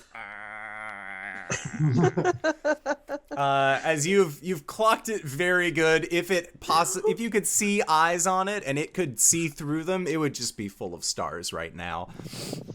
But yes, it is currently knocked out. So then we are going to go into these creatures' turns, and the one is going to try and bite out towards you, step ahead. But since you've already used your ability to then dodge out, it is going to be making an attack against its friend. That was a really low roll to a really high roll. So as it goes to bite out towards you, it was not trying to bite out and gauge the distance that it would need to cover for you to actually be away from where it was. So as it goes to bite out, it just falls short of the other creature, and then that one sort of like takes more of like a quick nip at the other one to just be like, hey, what do you think you're doing? Like, don't attack me, attack those guys. And then that one is going to turn towards you, Honesty, as you were just there kind of beating the shit out of these guys with a bag of candy. Our Justice 282 for the awesome pun of saying candy crushed. Our Justice. It was brilliant. RJ, just for you. RJ, our resident punster. Oh yes. So then this one is going to try and bite out towards you. It got a 12. So roll your Omer. So D20, add your Omer, and then let us see if it beats the 12. Rolled a 14, and my Omer's a 3, so it's. Oh, yeah. So as it goes to kind of bite out and hop towards you, you are easily able to kind of just kick it back with your foot. Just, no, that's fine. I don't need a hug from you right now. It's okay. And just try and distance yourself away from this creature. So there are 2 of these small creatures left. And then Mitosis is going to try and take an aimed shot towards one of them. And he got a 17 against... His shot fails. It goes wide. Like, you can see he clearly was not the best member of the Force by any means, but he's all they have left at this point. And as he's going to fire, you see that it is just this streak of blue that shoots out, and then just seems to go wide. He is trying to shoot at this creature, but it's just moving around and kind of scrambling too quick for him to actually do much of anything against. So Sasquatch, you are next. You guys have sent 2 to the bench and made 2 of them very sleepy. So 4 are currently incapacitated. I'd like to move towards one of them. I guess one of the ones that aren't sleepy and or engaged currently. And I'm going to, I guess, unblur. So because I am going to use one of the maximum hits. Okay.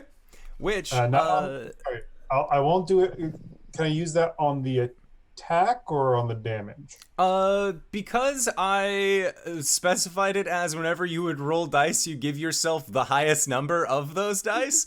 Okay. Yeah, you can use it for damage. I'm gonna roll to attack, and then I'll take the max on the damage if I can. All right, cool. So that will be using one of the crits that Saverick just gave us with the comment of to continue the ridiculousness of these stacked crits. So we got another group critical for everybody, which gives us 1, 2, 3, 4 crits apiece. Nice. Okay, so I'm gonna roll. Hopefully, I'll be able to use it. I'm gonna roll a d20, and I'm gonna add my impact to kick it. Okay. And that is 11. Okay. So, yeah. You're 11 to kick, and then got a 10 to defend. So you punt it with your large Sasquatch-sized Uggs. You punt it as far as you possibly can, and you see it just kind of spins off, hits against a far wall with a very satisfying beep, and then you just watch as it kind of tumbles then down onto the ground, leaving only one of these creatures still in fighting fit. And just for the record, I was still watching my phone while I did that. I didn't really much care about it. Oh yeah, for sure. So next up, either Hail the Bard or Step Ahead. Go ahead, Hale. I just say, it's kind of cute as I go up to it and say, "Do you want to come home with us?" Make an impact roll unless you're using a power. Like, do you have any bardic powers that are just gonna like? You could be trying to de-escalate. So rolling 3 impact successes can end a combat with a specific creature unless you attack it. Yeah, so if the remainders down the list all roll impact to de-escalate, you guys can do that as well to see about possibly getting every game I'm in with you. You try and get a pet. I love it. 15, 16, 17, 18. Okay, it rolled lower than that, so you have begun the de-escalation process. Step Ahead. Would you like to continue the de-escalation process? Sure. What do I have to roll for it? You roll an impact, and you have to stay. Sorry. No, go for it. You roll an impact, like it's like a standard impact attack. Only instead of attacking, you're actually saying something that would potentially de-escalate the situation. All right. Dudes, like, seriously, just show us the big bad so we can finish this up and save the thing, and nobody else has to be benched. And I point at his pals. With my impact, yeah, I'm more of a power person. Impact of 2, so that's an 11. He got a 1. No way! No way! Yep. Amazing. So that is the tiniest little one. But yeah, and it just sort of just. It doesn't seem like it's definitely calming down, even though you've put 5 of his friends onto the bench. But he seems calm. So, Hana's Tea, what would you like to do now that it seems everyone is trying to de-escalate the situation with this little biter? Sure. So I guess I'll walk over. I'll pull up the jelly babies again. And I'll reach up and I'll grab some and feed it to it. Okay. Make an impact roll as you go to feed this small creature. That's a 17 plus 2, a 19. Well, it got an 8. So as you just say, like, it's okay, we're here to feed you, this creature just and kind of hops over and then just begins to start eating the candy out of your hand.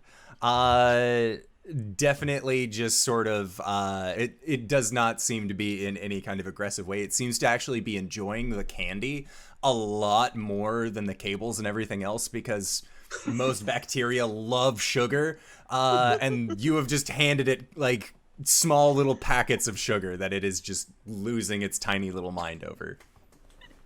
I saw this in Nutroid, so I'm super glad it worked. So yeah, and Mitosis just sort of looks at it and just, you people really must be professionals. I was not expecting this. To be fair, all right. And sort of looking at it again. If they were attacking here, and he kind of like leans down next to one of the retired creatures, and he ends up kind of picking it up and says, "We should take this back to the car.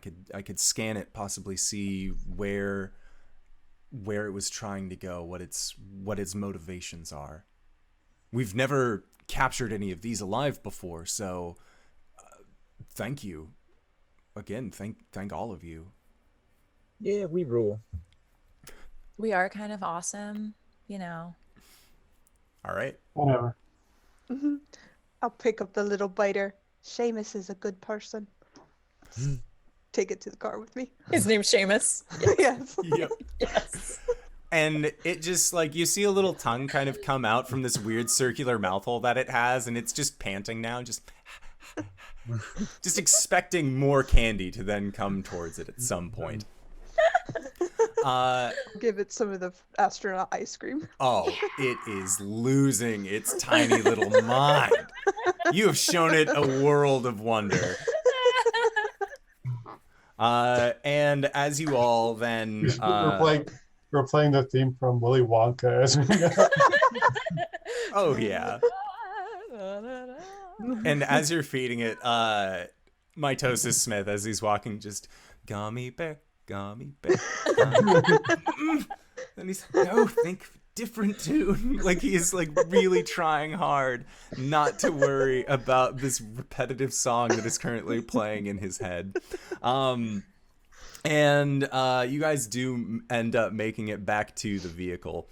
And when you do, the first thing Mitosis does is that he puts in a call to the head office to let them know that just kind of about the general destruction that occurred in the district, as well as letting them know that they're going to be needing to send out a team of repair people for the Mitochondria Inc. power supply that you guys had managed to save, but there was still some damage that was done to it. So in order to get everything kind of back to top shape, they're going to need to fix something. And Mitosis ends up going to the back of his car, and you see him put a hand on the back and actually pull upwards. And when it does, ooh, that could have been bad. A trunk, almost, what appears like a trunk, actually extends upward, and you can see that there is a green pad that is on the middle of it, and you can see that there are a collection of buttons on the side. And as he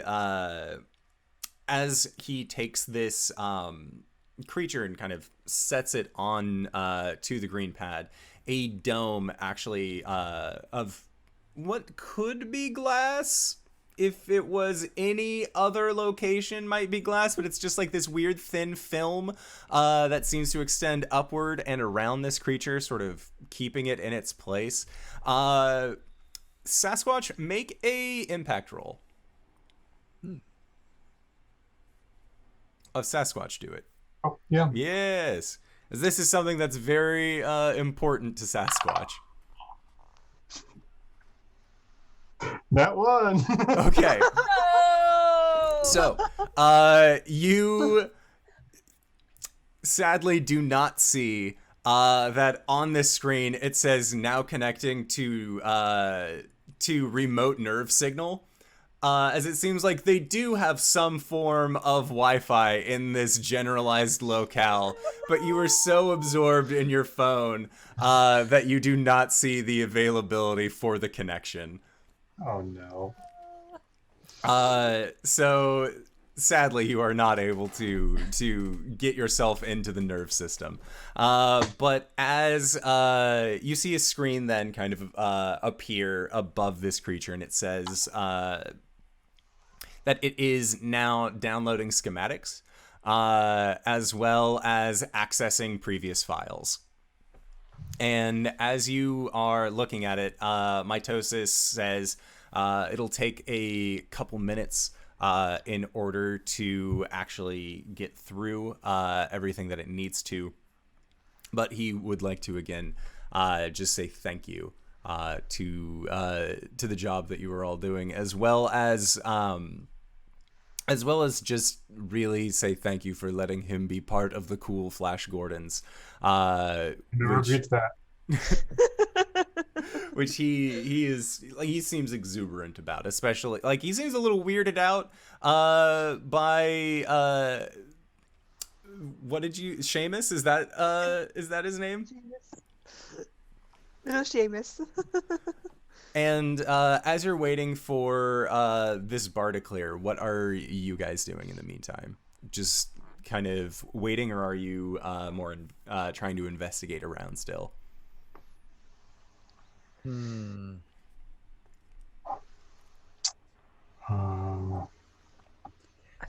think I'll investigate a bit more. Maybe Seamus will recognize something we missed. Okay. So make an impact roll as you go in, unless again you have any kind of power that would assist you in searching around. 5. Yeah. Okay. So with your 5 as you're looking around, it seems like the creatures themselves, Seamus and all of his other friends, were more focused on, again, the connecting lines than they were the actual generators themselves.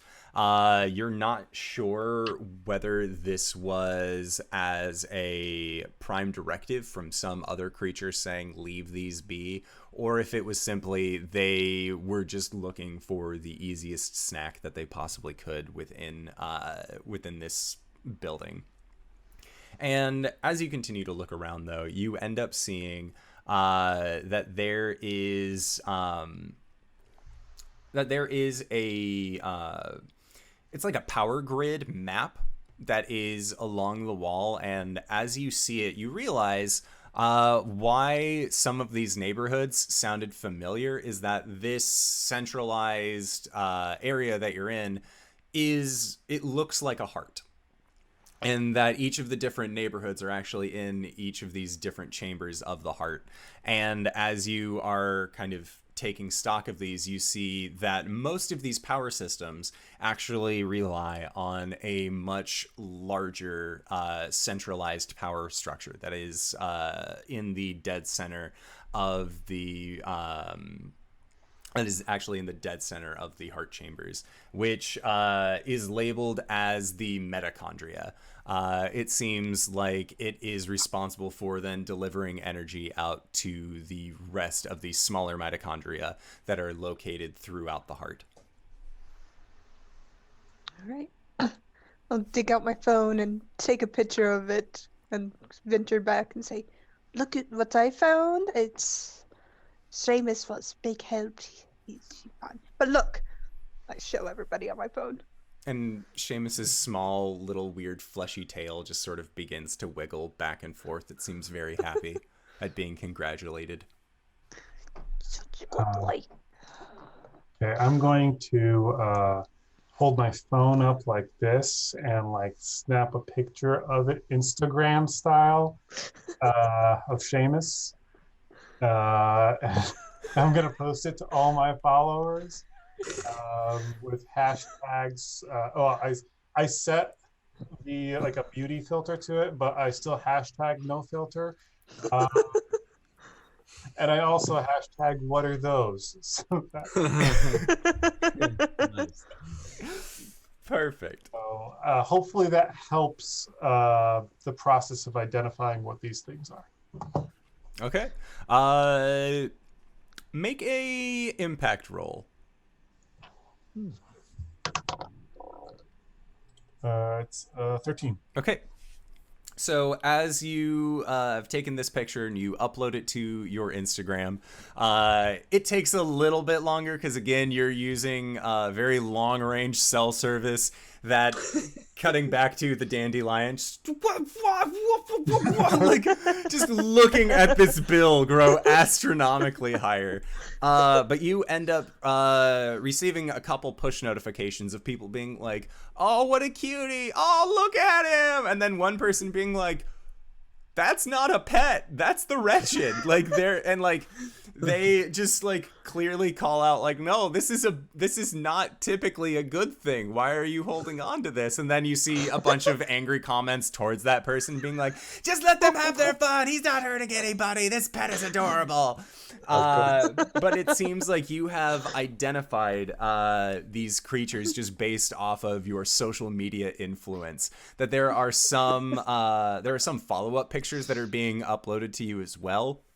And when this happens, you see what looks to be a humanoid form, but it has a very long, extended jaw and these kind of spines that are coming off of its back. But it's wearing almost like a large overcoat to try and fit in with these other cellular forms. But what you see is that there are pictures and a small video of this creature actually, and you get sent the video as more of a DM, mostly because the person who posted it doesn't want to upset anybody else in the chat. They see that certain people are already being volatile. They don't want to have to deal with worrying about it, but they are letting you know that they have seen what this occurs. And you see that this creature is going up to what looks to be one of these mitochondria power supplies, and with a long claw actually digs into one of the power structures and just carves out a chunk, and with its large mouth actually just begins to eat it. And some of the bits that are coming off of its mouth that fall onto the ground start very small, but then they begin to expand and wriggle and actually pop and turn into these smaller creatures that are just singular mouth, tiny feet. I played the video for everybody else. Whoa. That's going to be you, Seamus. Going to be awesome. So does Seamus like become like something like this, or is Seamus like one part of a whole of something like this? I mean, maybe both. Maybe that's like when you graduate. Or go to, like tech school and get like the cool welding for certificate everybody wants. Right. Seamus, you're not becoming that. I'm sorry, but they're capping your sugar intake.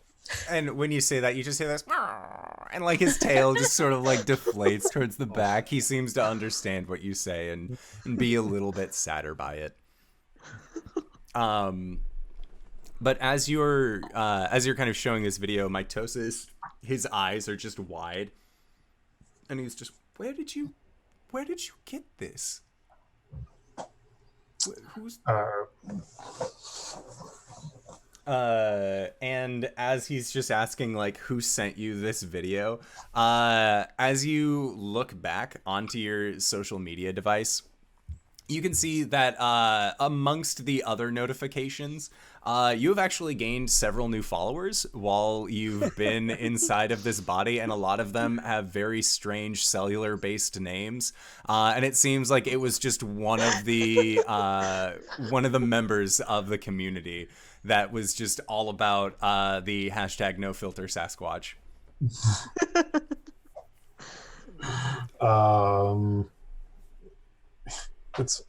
It's from it looks like it is from something called Appendix 420.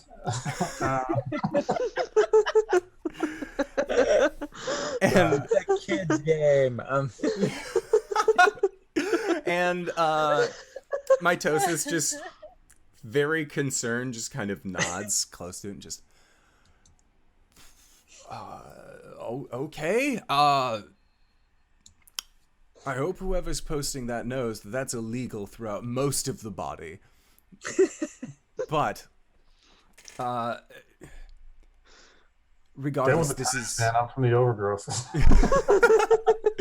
This is, regardless, this is still valuable information. And at that, you watch as the bar that was scanning one of these retired creatures ends up finishing. And as he begins kind of looking around and tapping through, you see that he's actually accessing what appears to be some sort of memory bank for the creature, kind of going off of its cellular memory, not necessarily a kind of computerized file system. And he takes the small creature and actually sets it into a, like, the container actually then just descends down into the rest of the car, making this retired creature disappear, kind of bringing up the rest of this display unit. And as he's looking at it, Peace out, Seamus. no, Seamus is still there. Like, he had brought a different one. More of a didn't necessarily know how best to deliver this kind of thing. Mostly because it's like, okay, so if that's your pet now, I don't want to take your pet in for questioning, so we'll just take this other one, I guess. But thankfully, you guys are able to keep on to Seamus. And looking at this display unit, what you see is that there are several markings that appear on a map of what now all of you can actually see is a city grid system laid out in the shapings of a heart. And as you kind of look at it, you see that there are little red dots that begin appearing, and you see that they are connected to power structures. They are connected to these different mitochondria, and they all seem to be trying to block off power or somehow reroute it back to the centralized power structure. And it seems like everything is more leading towards there. And as Mitosis Smith looks at it, he says, I think they're trying, all of these other ones, what these smaller creatures are doing might just be some sort of ruse to draw us away. If they're attacking all of these smaller power structures and this creature feeds off of power, it seems like it's eventually going to be going for the mitochondria. Maybe we should go to the meta whatever. And he nods and just, all right, everybody, get in. And then he hops into his vehicle as well. And all of you resume your previous positions, or Bard, are you going to then rush up and try and get shotgun before your friend can teleport in? I'll chuck Seamus into the front seat. Say, first. It's shotgun. You know this, cheater. So I could go 1, 2, 3 and shotgun, but I'm not gonna, because I had the front seat earlier. I'm good. Okay. Don't want him to eat you. That's it. So as the lot of you pile into this car and begin making your way down the highway, once again you hear Mitosis just gummy bear, gummy bear. And he's like really focusing hard on like trying to get it out of his head, but regardless of the tune that he hums, it just seems to always then revert back into the gummy bear bit. And he just like, he's just trying to focus on his job, and he ends up grabbing the radio that he has and calls in and kind of lets his head office know what to expect. He says that he has been met by reinforcements that have come from he says a different precinct. Is how he describes your guys' aid, as he doesn't want to be like, yeah, some aliens crash landed, and I said, sure, help me out. And so, the Cullen Springs district. Yeah. And let them go investigate. And as you guys are making your way down this highway, eventually, I'd like for Honesty to make an impact roll. Okay. Yeah, that's a 13. Okay. So as you are all driving, and Honesty, as you're kind of looking out the window, just peering at this weird skyline. There's no sky, but there are buildings that are high enough to then be considered a skyline. As you're looking out, you see that a car is actually passing you by on the highway. And you see that sitting in the passenger side is a more reddish-skinned individual, and you see skin. It's not necessarily the cellular makeup, and they are wearing this kind of larger coat that seems to have something underneath it towards the back, and they are wearing more of a longer hat. And as they look over towards you, you see that they have gleaming yellow eyes, and they turn from looking at you, and their eyes get bigger, and they turn towards the driver of their car, and you can hear them kind of barking in order towards them as their car begins to speed up past yours. You need to beat that car. There's a person. It's a person in. Follow the car. Get that car. And Mitosis is just, wait, what? Which car? Which Down, car? over there, right over there. And over there. You see him just his hand is already kind of in the dashboard of this car, and you see it shift around, and you begin to hear almost like police sirens coming from the roof of the car, and it is the American police sirens of the very aggressive, like woo woo woo woo, like versus many of the other emergency sirens that are placed throughout the world that sound much less threatening and or aggressive. And as you guys are going, as soon as the lights turn on, that car that was next to you just begins speeding faster. And again, like, Mitosis then is trying to drive quicker to catch up to it. And even at one point grabs the radio and says, "Pull over!" And at that, you actually see reaching a kind of clawed hand out of the window. There are the clawed hand extends open, and you see that there are 3 balls of light that actually descend down onto the road. And for a brief moment, as they hit the ground, they go dim, and then you watch as they begin to actually emerge into an explosion. This is all happening in kind of a quick time, slow motion aspect of this. So what would you guys like to do as you see this explosion happening in front of you? And Mitosis's eyes are just getting wide, and he's trying to then steer as best he can. Define how big a space is. Define how large a space is? How large is a space? A space is usually 5 foot square.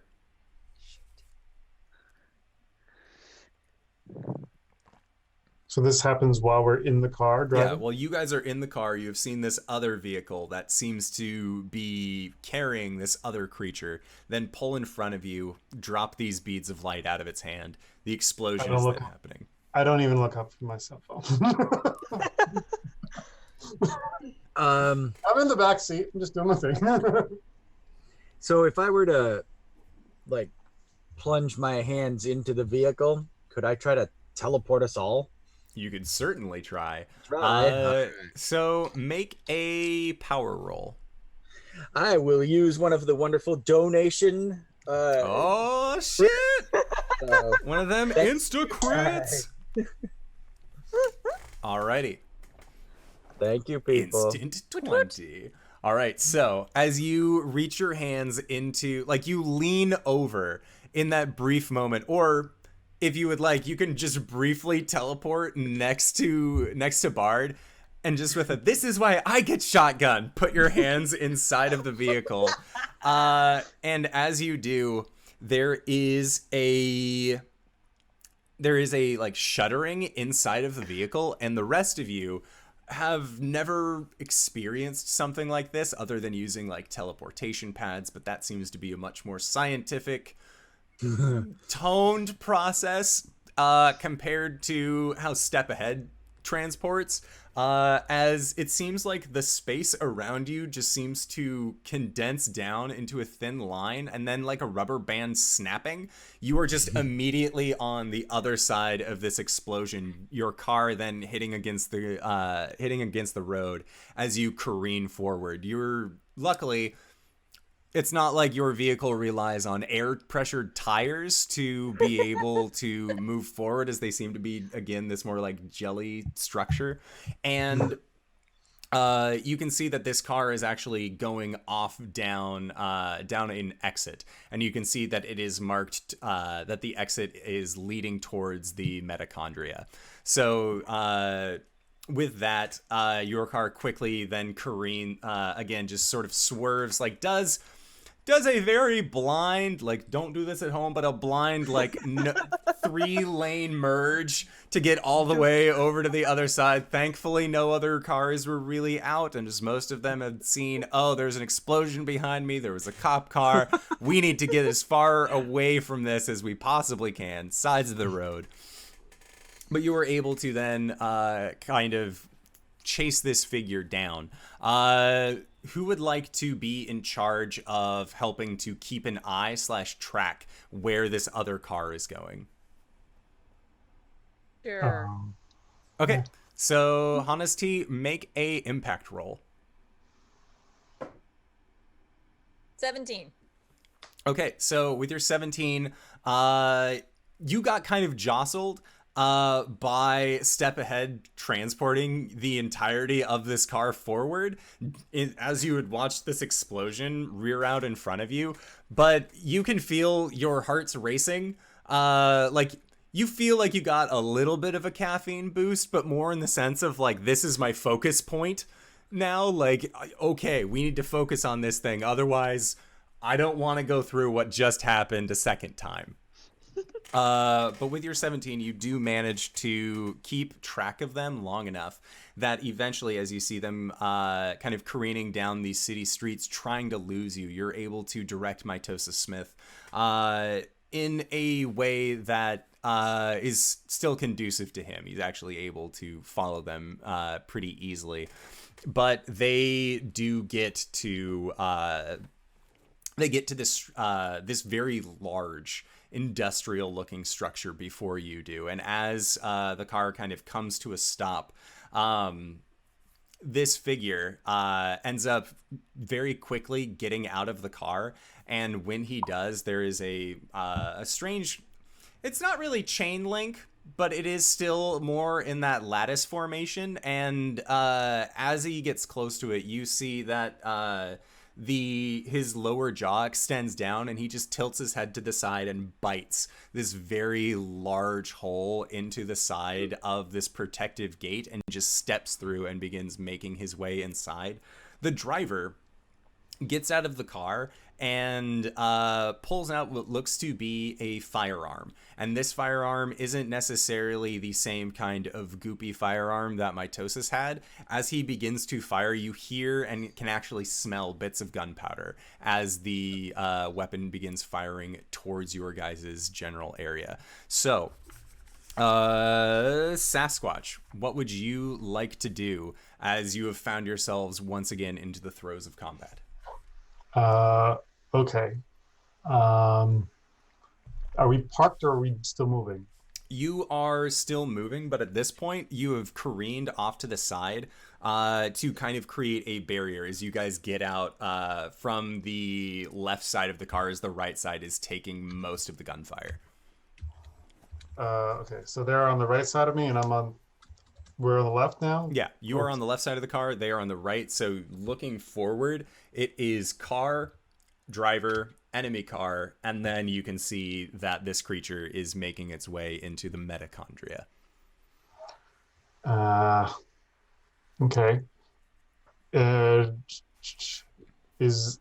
I close enough to, like, maybe potentially either kick at the car or kick down into my jelly car to, like, kind of like nudge us to like slam into the other car? I'll say yeah. That sounds awesome. Yeah, so I, trying to be as nonchalant as possible, just stomp down as hard as I can, potentially through the jelly car so that I'm pushing it to slam into the other car and potentially into the gun wielder. Okay. As you go to Flintstone this car, make an impact roll. That's 18. Okay. Yeah, so with your 18, as you kick down, the car ends up sliding off to the side and just begins to skid. As it does, Mitosis is just, "What have you done to my ride, my baby?" as the car slides forward. And as it does, it actually catches the driver of the enemy car between your car and theirs. But as it does, you watch as this body begins to separate as the overcoat that they were wearing falls away, and you can see that there are about 4 of these smaller wretched creatures that were actually stacked on top of each other inside of this coat that all then spread off and like roll onto the ground. Okay, so Hail the Bard and Step Ahead, what would you guys like to do? Are the wretched in the trench coat, are they dispatched or just... One of them is one of them was not able to escape getting smooshed, but the other 3 kind of just spilled out from over the coat and are now trying to right themselves on the ground. Do they still have a firearm? They seem to have no way of holding the firearm at this point. It is currently just off on the side. Ah, okay. I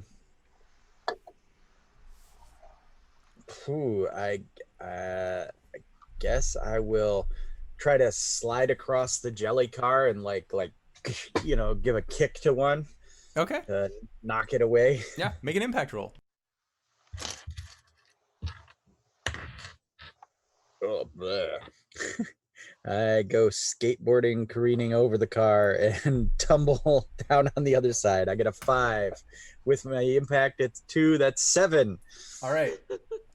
It rolled an 18, so as you go to roll over the hood of the car, if the car had like a metal surface to it, maybe that would have worked a little bit better. But as you go to roll, you just kind of get stuck in this weird jelly as you go and just, oh, this is not great. And like, you can feel like normally you are a very slick individual, but as you go to slide, it just sort of catches you until it's more of a roll at the end. And this creature just sort of hops back a little bit in order to avoid being kicked by you.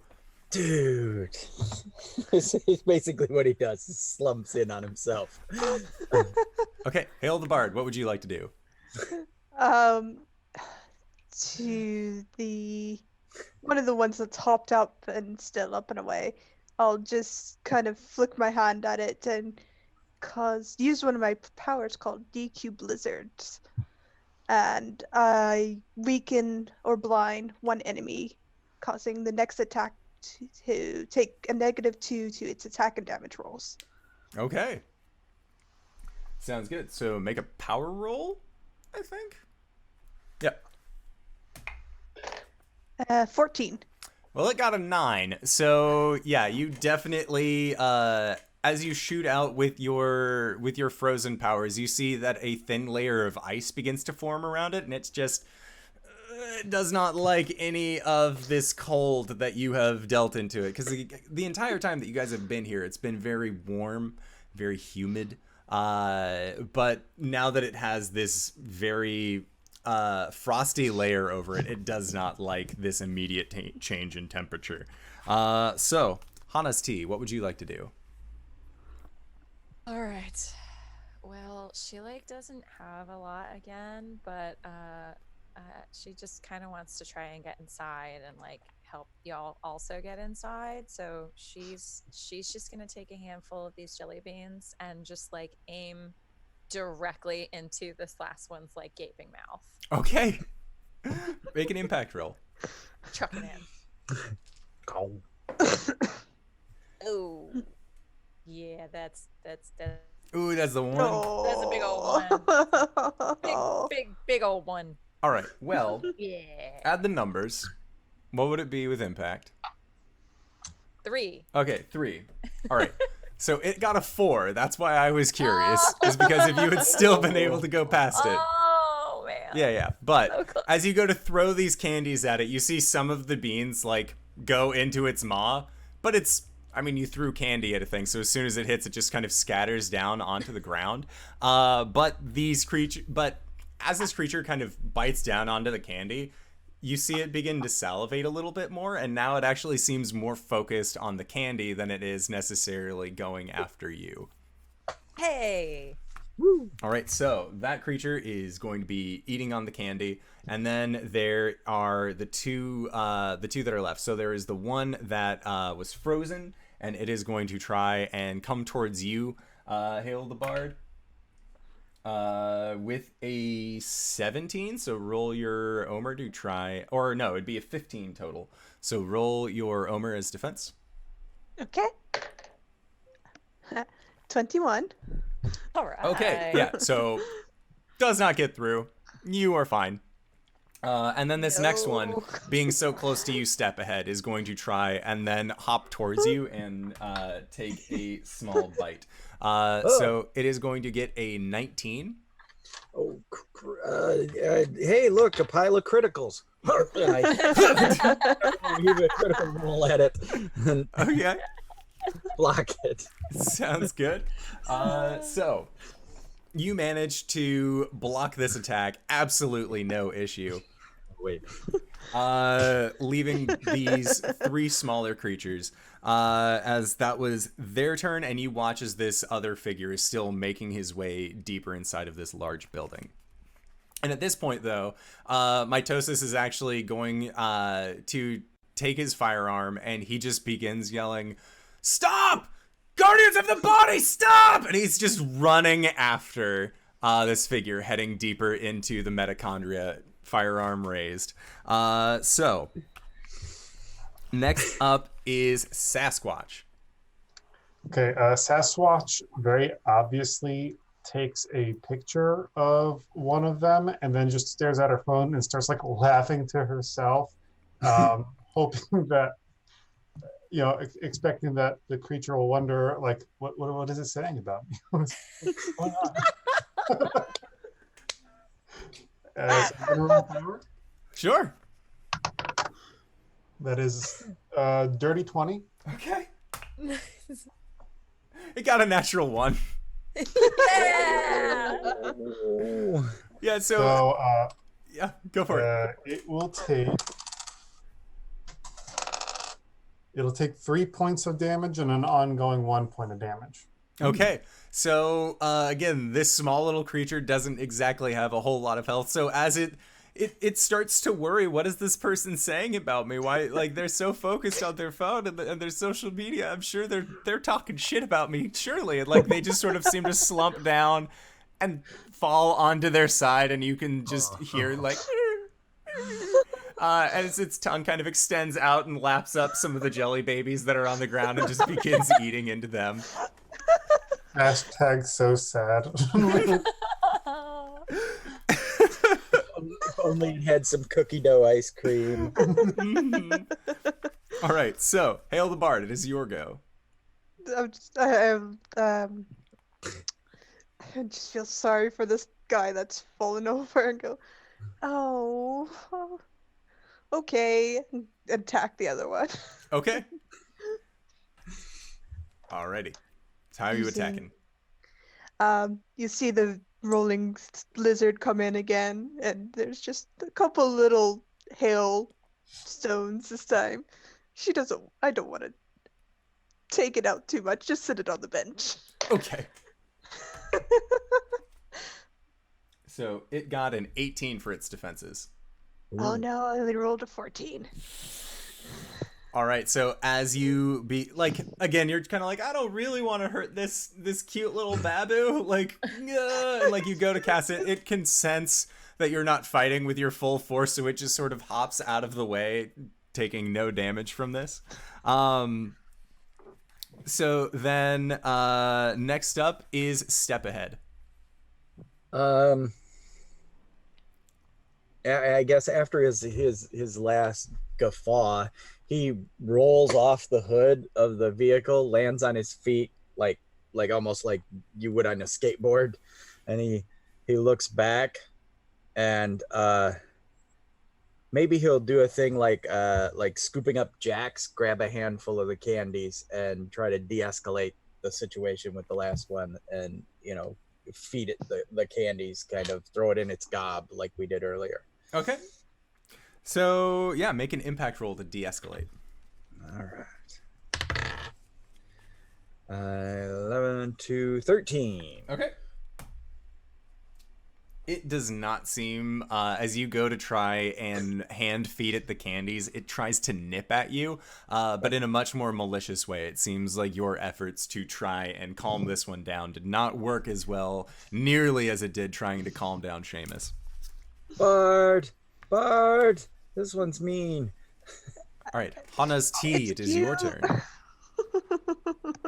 I'm gonna be like really, really real with you guys. Like these guys are like literally like they kind of almost look like small potatoes. Like let's go inside. Like yeah, and I'll just like start chucking more candy and like running. Okay. Forward.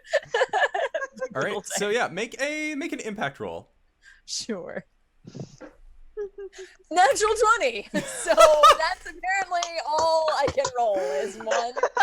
Nice. So yeah, you just start very casually throwing candy behind you, and as you do, all of these other figures that were seeming much more malicious towards you stop and just swarm on these piles of candy that are on the ground, just currently devouring it as best they can. All right. Make them away. And that is what they are going to use their turn to try and do.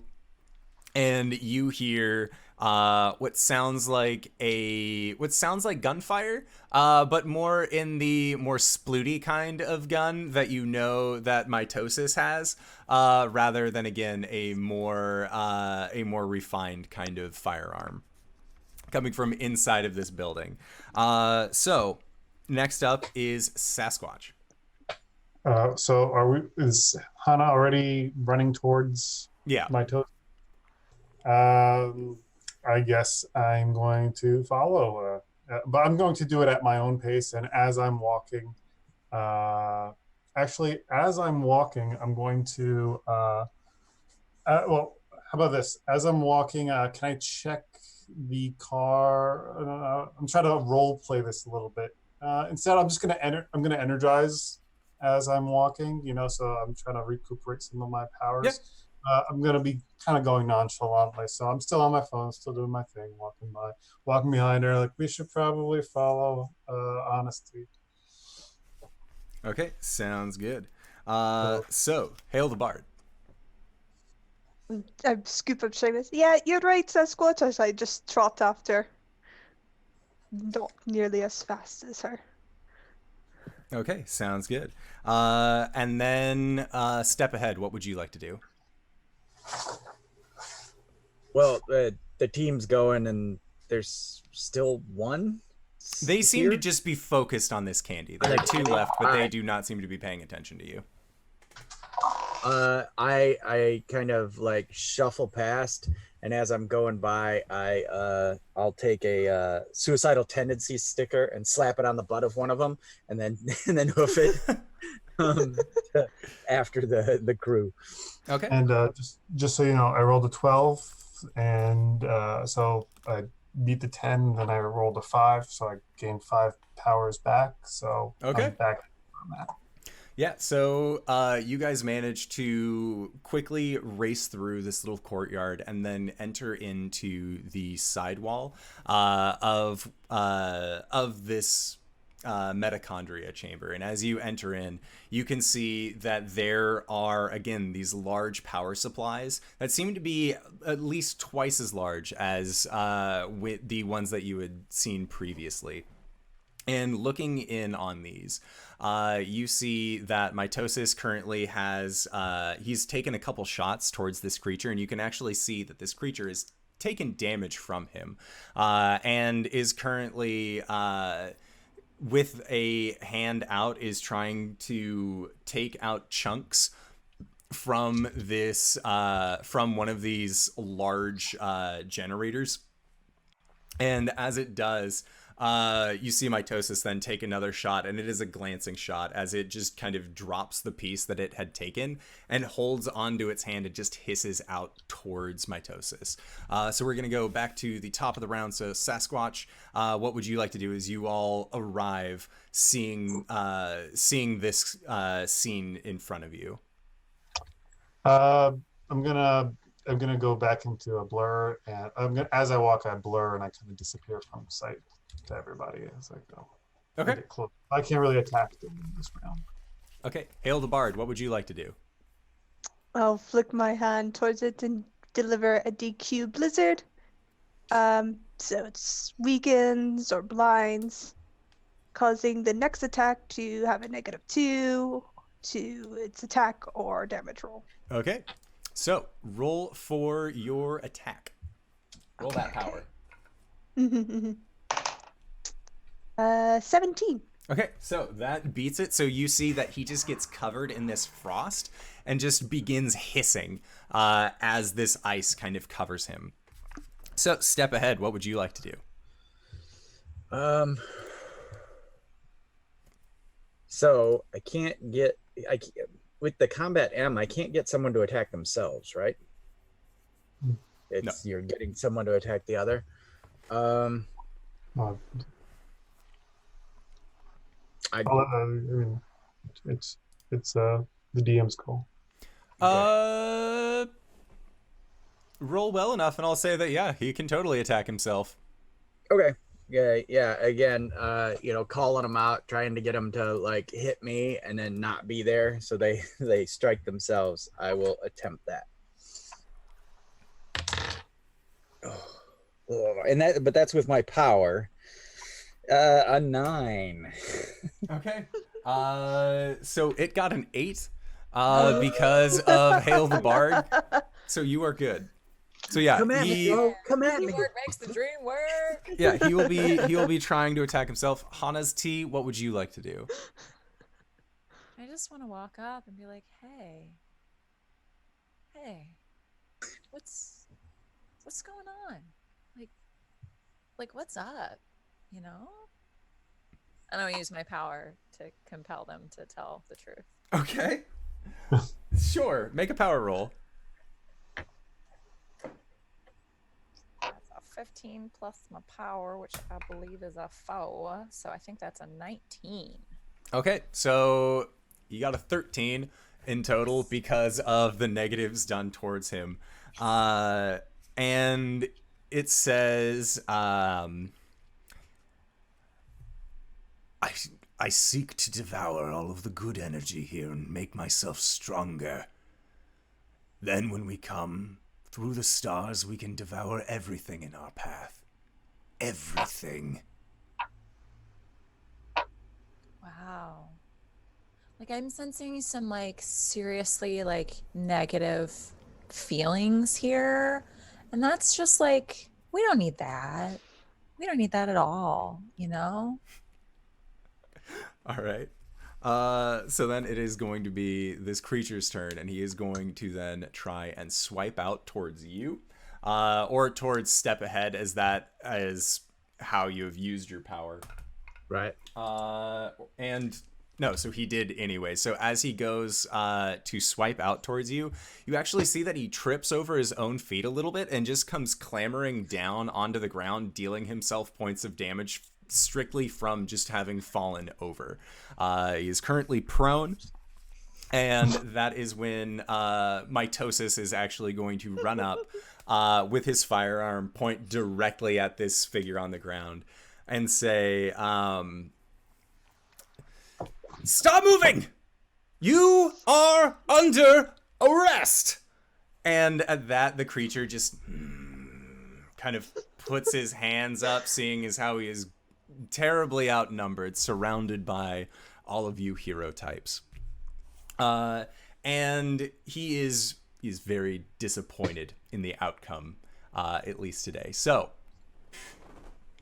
to kind of speed things along, because we are nearing the end of the first segment of our giveaway. First, I would also like to say we're going to be starting a giveaway for these two large-size miniatures of a Fomorian and a Frost Giant. So, where is that? Boop. Giveaway has started. So there are 3 minutes to enter into the giveaway to win either to win the Fomorian and the Frost Giant minis.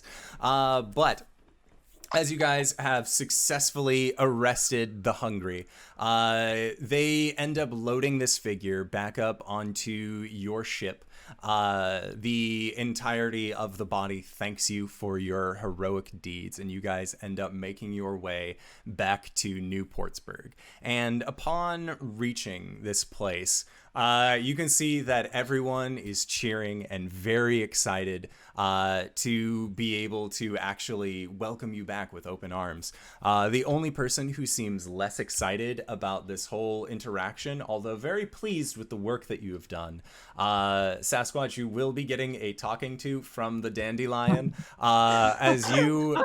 as there was a company-wide minutes plan that now no one has access to because you had been on your phone the entire trip while you were going. So now they have to figure out a new method of being able to do this. But you were all able to successfully defeat the Hungry from taking over this giant woman floating in the sky that you have all given the name of #Mothership to, and the red-haired individual upon your journey says to you, Sasquatch, I have a little something special for you as means of thanks. And he slides you over a small book that looks like it has a 3 written onto the cover of it.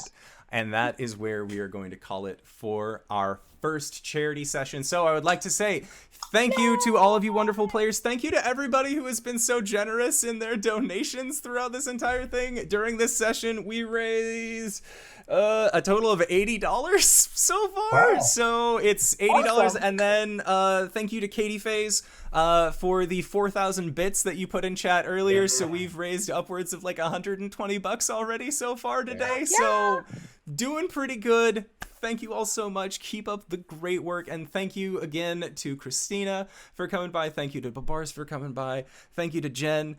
And I would say thank you to GB as well, but you're going to be running the next game, so we have that to look forward to. So again, thank you to everybody for stopping by, and we will see you guys soon. All right, everybody. Bye-bye.